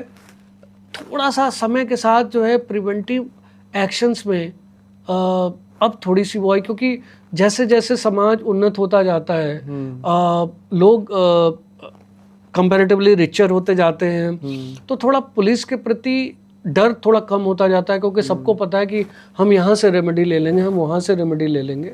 तो इस वजह से जो प्रिवेंटिव एक्शन है वो थोड़ा सा कम, उसका असर कम हुआ है। नेवरदलेस समाज थोड़ा सा जागरूक हुआ है, तो समाज भी इसमें रोल अदा करता है। अगर हम पुलिस की शक्तियों को ऐसा रखें कि पहले पुलिस के एक पुलिस की वर्दी से जो वो था ना, सम्मान कह लें या डर कह लें, आप जिस रूप में उसे अभिव्यक्त करना चाहें, तो उससे बहुत सारी चीजें प्रिवेंट हो जाती थी। इस स्थिति को पुनः लाना पड़ेगा। अभी हमारे क्या है कि ये जो क्रिमिनल स्ट्रक्चर है, इसमें बहुत सारे स्टेक होल्डर्स हैं। सिर्फ पुलिस के तेज होने से काम नहीं होता। पुलिस, जैसा मैंने बताया कि अदालत में जाएगा केस, वहां पे एक पब्लिक प्रोसिक्यूटर होता है, एक डिफेंस प्रोसिक्यूटर होता है। अदालत का अपना एक वो है, हमें सबूत पेश करना होता है, उसके लिए फोरेंसिक साइंस लैब्स होती हैं, उनका क्या स्ट्रक्चर है, उनमें से क्या ये जो पुलिस है इसके साथ इसका आदान प्रदान कैसा है, उनका इंडिपेंडेंस कैसा है, इसका इंडिपेंडेंस कैसा, क्या इंडिपेंडेंस जरूरी है, बहुत सारे इसमें क्वेश्चन है। तो इसमें एक पूरा एक यूनिवर्स, एक पूरा सिस्टम इन्वॉल्व है। उस पूरे सिस्टम को इंटीग्रेटेड ढंग से देखना पड़ेगा, तो ये काम और सुलभ हो जाएगा, ये काम और आसान हो जाएगा, और प्रिवेंटिव सेफ्टी भी बहुत तेज़ी से इम्प्रूव होगी। एक्चुअली एक बात ये दिमाग में आती है कि ये तो ठीक है कि जो बातें रिपोर्ट हो जाती है, जिसकी एफआईआर हो जाती है, उस पर आगे प्रोग्रेस हो जाता है, लेकिन बहुत बार ऐसा होता है कि कुछ चीज़ों की एफआईआर ही नहीं होती, रिपोर्टिंग ही नहीं होती। तो जब तक ऑन रिकॉर्ड चीज़ें आप लोग को पता नहीं चलेगी, तो फिर आप उस पर हरकत भी कैसे करेंगे, और इस चीज़ को मॉनिटर कैसे किया जाए कि कोई समस्या है, कोई प्रॉब्लम में है, तो क्या उसकी एफआईआर हुई है यानी ये सुनिश्चित करना एक सवाल बन चुका है। ये जो इसमें सिर्फ ये कहा जा सकता है इस स्थिति में, इस लेवल पे, कि जो बर्किंग है ये एक बहुत पेरेनियल सी प्रॉब्लम रही है पुलिस के फील्ड में। और जो नेतृत्व है, पुलिस का नेतृत्व, इस पे चिंतन करता रहा है कि कैसे इसको वो किया जाए। बहुत सारे अब वो आ गए हैं, तरीके आ गए हैं। हम जैसे एफआईआर हम लोग ऑनलाइन लेने लगे हैं। कई स्टेट्स में आप देखेंगे, चूंकि पुलिस स्टेट का विषय है इसलिए स्टेट के रेफरेंस में देखना पड़ेगा। कई स्टेट ने ऑनलाइन कंप्लेंट की प्रथा शुरू कर दी कि भाई ठीक है आप ऑनलाइन कर दो। राइट। अब वो एक बार ऑनलाइन हो गया, तो जो सुपरवाइजर है वो देखता है कि ये कंप्लेंट आई है, अब उसका क्या हुआ, कैसे हुआ, वो सब होता है। तो अगर हम प्री 2000 के लेवल से ही चीजों को देखते रहेंगे तो ऐसा लगेगा कि कुछ नहीं हुआ है। अच्छा। लेकिन आप पोस्ट 2000 आइए, हम निश्चित रूप से आगे बढ़ रहे हैं। और हमने बहुत सारी अकाउंटेबिलिटी के मैकेनिज्म खड़े कर दिए हैं। अब कानून में प्रावधान हो गया है कि यदि महिला आती है और कंप्लेंट करती है और उसकी एफआईआर नहीं लिखी गई, तो संबंधित व्यक्ति पे कार्रवाई, वो क्रिमिनल कानून है। बहुत सारे चेंजेस हुए हैं। मुझे लगता है कि कभी कभी हम वो, जैसे मैंने वो प्री इंडिपेंडेंस प्रेजुडिस की बात की थी, इसी तरह से प्री 2000 प्रेजुडिस भी है। प्री टेक्नोलॉजी ईरा का एक प्रेजुडिस है, हम वो अभी तक आगे आते जा रहे हैं उसको। परंतु ऐसी स्थिति है नहीं, बहुत सारी चीजें इंप्रूव हुई हैं। वैसे मयंक जी, एक चीज़ मैं हमेशा से बहुत बिलीव करता हूँ कि with great power comes great responsibility.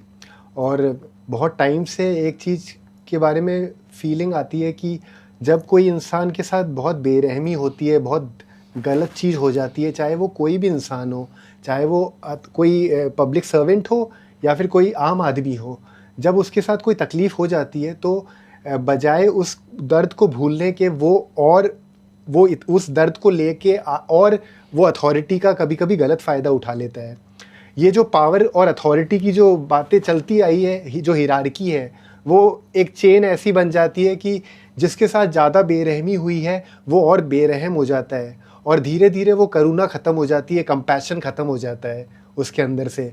और ये बहुत ही ह्यूमन चीज़ हो जाती है। मतलब इसमें कोई स्पेसिफिक नहीं है कि ये कोई इसी डिपार्टमेंट की बात है या कुछ, ये बहुत ही स्पेसिफिक, चाहे वो कॉरपोरेट की नौकरी हो, चाहे वो कोई भी क्षेत्र हो, और क्योंकि अथॉरिटी का ऐसा हो जाता है कि कोई भी ऐसा कभी नहीं सोचता कि अगर ये मेरे साथ हुआ है तो मैं किसी और के साथ नहीं होने दूंगा। जो दर्द मैंने सहा है वो मैं किसी और के साथ नहीं होने दूंगा, इस नोशन के साथ कोई उस प्रिंसिपल के साथ कोई जीता नहीं है। लेकिन अगर वो उस सिद्धांत के साथ जीने लग जाएं तो ये जिस प्रोग्रेसिव इंडिया की हमारे माननीय प्रधानमंत्री सोचते हैं वो उस दिशा में हम और सोच पाएंगे। और तो क्या आपको लगता है कि इस दिशा में हम वैसे सिस्टम्स को सेट कर सकते हैं कि हम कोई नाइंसाफ़ी होने की गुंजाइश कम से कम कर दें? बाप रे, बहुत भयानक किस्म का सवाल है। बहुत मैंने बोला ना कि मैं तो चाहता हूँ कि मेरी इच्छा थी कि अपराध हो ही ना, पर हम जानते हैं कि सिंपलेस्ट सोसाइटी में, वो मैंने सिंपलेस्ट सोसाइटीज़ भी देखी हैं, छत्तीसगढ़ में ट्राइबल सोसाइटी हैं, बहुत सिंपल रहते हैं लोग, लेकिन सिंपलेस्ट टाइप की सोसाइटी में भी क्राइम होते ही हैं। तो लेकिन ये है कि हम उसको ज़ीरो करने की बात ना करें, हम मिनिमाइज़ करने की बात करें। जैसा है उसका कोई ऑब्जेक्टिव पैमाना नहीं हो सकता है, उसका कोई वस्तुनिष्ठ एक मानक नहीं हो सकता है कि इतना हो गया है, 1 लाख में 1 लाख की आबादी में इतना क्राइम हो गया तो अब ये ठीक है। So you can never say that. Okay, तो ये बहुत ही हमेशा एक सब्जेक्टिव मैटर रहेगा, एक ऐसा मैटर रहेगा जिसपे लोगों में हमेशा मत भिन्नता रहेगी कि यार कितने पे ये चीज़ ठीक है, क्या ऑप्टिमल है इसमें। परंतु जो आपके एक उसके बात करें, जो आपने एक जनरल बात कही है, जनरल बात में मैं ये कहना चाहता हूँ कि सारा सिस्टम वर्क तो इसीलिए कर रहा है कि हम मिनिमाइज कर सकें।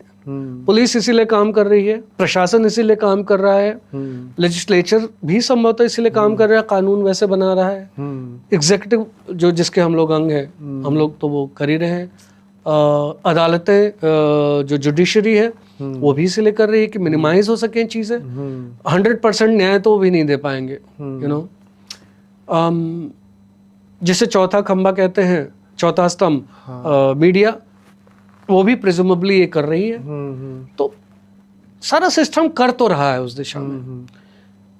आपका सवाल व्यावहारिक से ज़्यादा दार्शनिक ज़्यादा लग रहा है मुझे, क्योंकि आपने बात उठाई कि जिसके साथ गलत हुआ है वो सोचे कि गलत ना हो।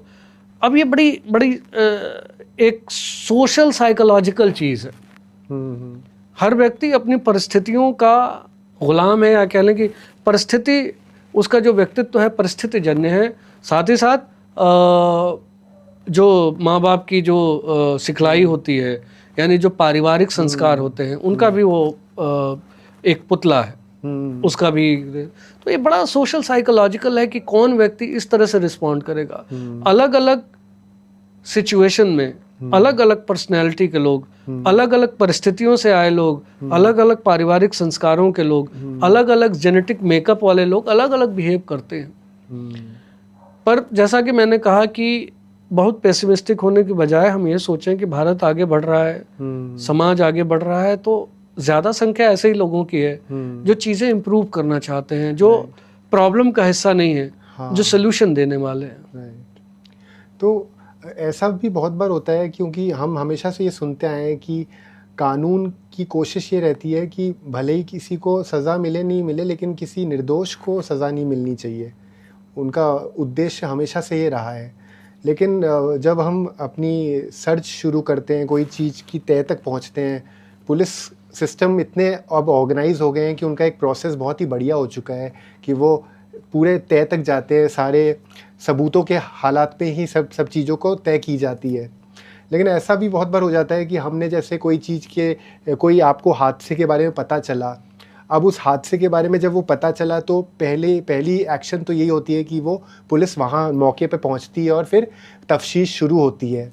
तो जब वो तफ्तीश शुरू होती है, वो प्रोसेस जो होता है, वो जैसे आप अपने ऑफिस में हैं, आपको ये, क्योंकि हर जगह सीसीटीवी कैमरा नहीं है ना, तो हम कैसे सुनिश्चित करें कि ये बहुत ही फेयर तरीके से चीज़ें, पूरा प्रोसेस तफ्तीश का प्रॉपर हो पाए कि किसी निर्दोष के साथ गलत नहीं हो जाए।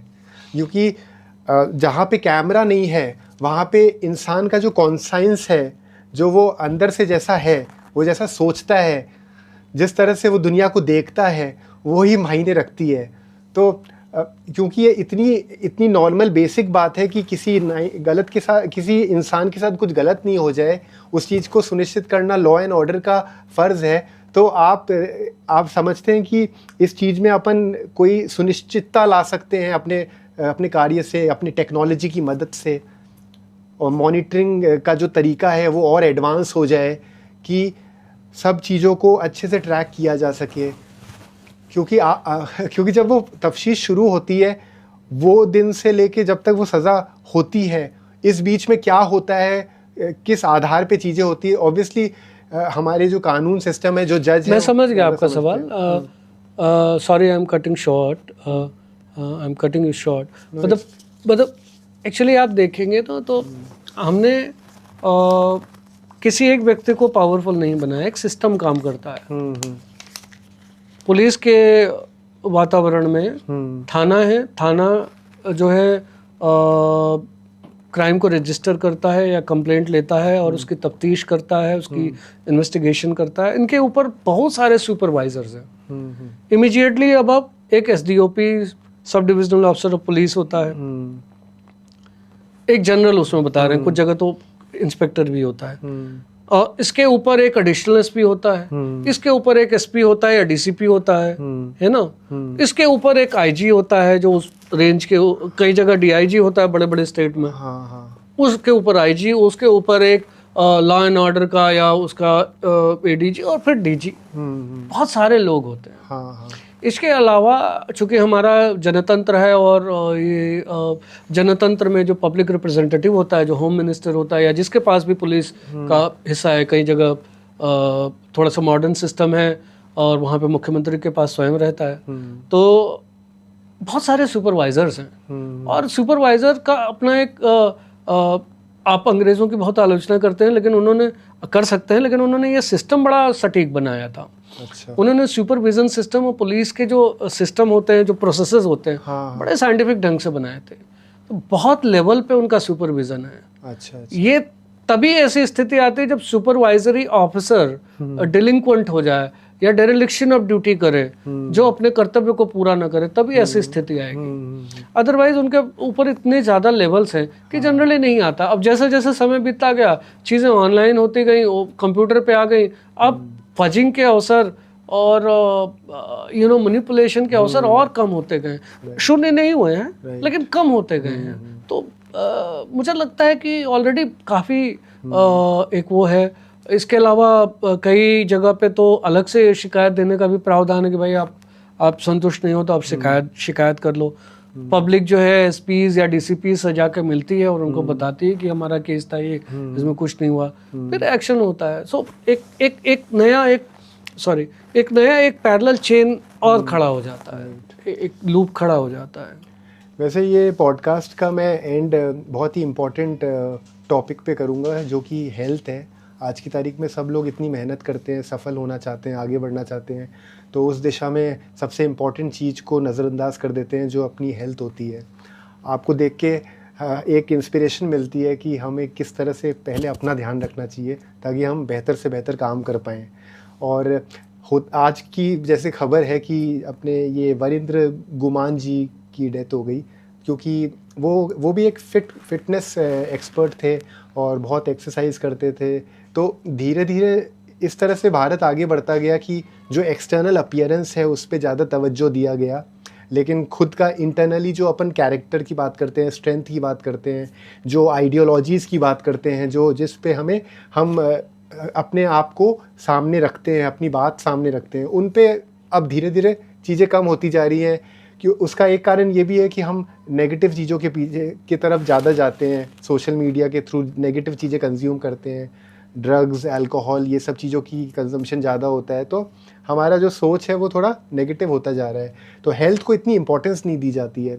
तो हमारे देश के युवाओं के लिए आप बीइंग एन इंस्पिरेशन थोड़ा फीडबैक दीजिए, कि सजेशन दीजिए कि उनको अपनी ज़िंदगी को किस दिशा में कैसे आगे बढ़ाना चाहिए ताकि वो इन नेगेटिव चीज़ों से दूर रहें, गलत चीज़ें कंज्यूम नहीं करें, मेंटली भी स्ट्रॉन्ग रहें। अपने आप को किस तरह से उनको अपनी लाइफ को आगे बढ़ाना चाहिए कि वो इस समाज के लिए प्रोग्रेसिव बन पाएँ। मैं खेलो इंडिया देखता हूँ और उसमें फिट इंडिया मैंने पहले भी आपको बताया है। हाँ। और फिट इंडिया का ही मूल मंत्र है कि लोग फिटनेस के प्रति जागरूक रहें। हाँ। फिटनेस की एक्टिविटीज़ करें। और सबको पता है, मतलब किसी को मुझे नहीं लगता बताने की आवश्यकता है कि स्वस्थ तन में ही स्वस्थ मन निवास करता है। और हेल्थ बहुत इम्पोर्टेंट, सबको पता है। हाँ। कुछ ऐसे डायनामिक्स हैं, कुछ ऐसे सर्कमस्टांसेस हैं जिसमें लोग ड्रग्स की ओर जाते हैं।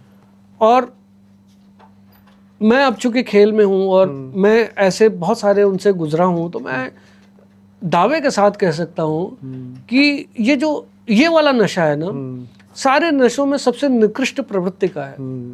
मुझे नशा है खेल का।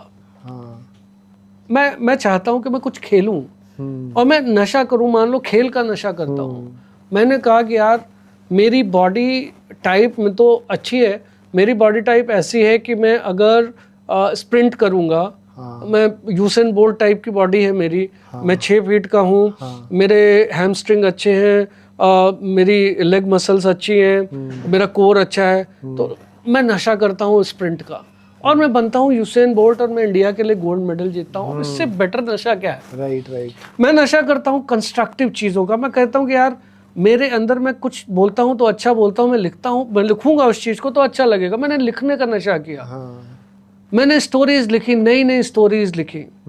मेरी स्टोरीज पे ऐसी फिल्में बने जिनको लोग याद रखें। हिंदुस्तानी फिल्मों की बात करें तो 3 इडियट, इस तरह की फिल्में बने। अंग्रेजी फिल्मों की बात करें तो उसमें तो बहुत ज़्यादा है। तो इसका नशा करूं तो कैसा है? मतलब एक हमारे प्रोग्राम में संग्राम सिंह जी आए थे। संग्राम सिंह पुराने रेसलर हैं और मोटिवेशनल स्पीकर भी हैं। उन्होंने एक बात कही थी बड़ी खूबसूरती से कि नशा करो तो फिटनेस का करो, एक्सरसाइज का करो नशा।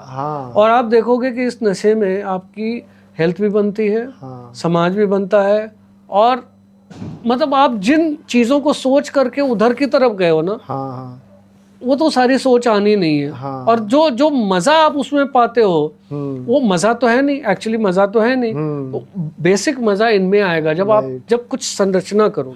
जब आप अपनी रचना देखोगे कि यार ये मैंने लिखा था और इस पे एक फिल्म बन गई है, ये मैंने नॉवेल लिखी थी और इसको एक अवार्ड मिल गया है, मैंने ये खेल का नशा किया था आज मैं ओलंपिक चैंपियन हूँ या एशियन गेम्स चैंपियन हूँ या नेशनल चैंपियन हूँ, व्हाटएवर। हाँ जी, वो तो मायने रखता है। ये जो नशा है ना, रचना से अच्छा नशा किसी चीज का नहीं है। करेक्ट। वैसे आपकी ये बातें हमारी जो युवा पीढ़ी है उनके लिए बहुत ही प्रभावशाली रहेंगी। जब आप जैसे एक्सपर्ट लोग इस बारे में बात करते हैं तो उन बातों को सुन के वो भी इंस्पायर होते हैं कि हमें भी अपने जीवन को इस दिशा में ही लेके जाना चाहिए। और जो बातें आपने कही उसके एडिशन में मैं एक बात ये भी कहना चाहता हूँ कि जो सेल्फ टॉक होता है, जो हम अपने आप के साथ रोज़ बात करते हैं, वो पॉजिटिव होना बहुत ज़रूरी है। कि हम अपने आप के साथ नकारात्मक बात नहीं करें और हमारी सोच पॉजिटिव ही रहनी चाहिए। हम क्योंकि दिन में 24 घंटे होते हैं, उसमें अगर हमारे मन में ख्याल नेगेटिव ज़्यादा आएंगे तो हम अपने गोल्स के प्रति वो प्रयास करना छोड़ देंगे। Of course. तो सेल्फ टॉक भी बहुत इम्पॉर्टेंट है। इसीलिए मैंने ये पॉडकास्ट की शुरुआत की कि हमारी जो यूथ है वो मोटिवेशन से ज़्यादा डिसिप्लिन को प्राथमिकता दे। जो चीज़ उन्होंने सोच ली है वो उनको रोज़ करनी है, हर मिनट उसके बारे में प्रयास करना है ताकि ये देश और प्रभावशाली बने, आगे बढ़े। बिल्कुल सही। तो थैंक यू मयंक जी, आपने इतना समय दिया, आपने सारी बातें इतनी ऑनेस्टली बताई और हमारा मार्गदर्शन किया। मुझे बहुत खुशी है कि आपने ये एक्सेप्ट किया इनविटेशन और हमारे प्रोग्राम का हिस्सा बने। It was really a great honour. मुझे भी बहुत लुत्फ आया। थैंक यू, बहुत बहुत धन्यवाद आपका। और हमारी ऑडियंस को भी ये पॉडकास्ट ज़रूर पसंद आया होगा क्योंकि हम ज़रूर चाहते थे कि हमारे पॉडकास्ट में एक ऐसे हीरो के तौर पे गेस्ट आएँ जो अपने काम से सबके मन में प्रभावशाली बन रहे हैं और वो अपने एग्जाम्पल के तौर पे एक नया मार्गदर्शन सबके लिए क्रिएट कर रहे हैं। और भविष्य में भी हम इस तरह के पॉडकास्ट ऐसे ही गेस्ट के तौर पे लेके आते रहेंगे जो अपनी स्टोरी से, अपनी जर्नी से आप सबको मार्गदर्शन करेंगे और आपको इंस्पायर करेंगे। और तब तक के लिए आप देखते रहिए यूथक्वेक। Thank you.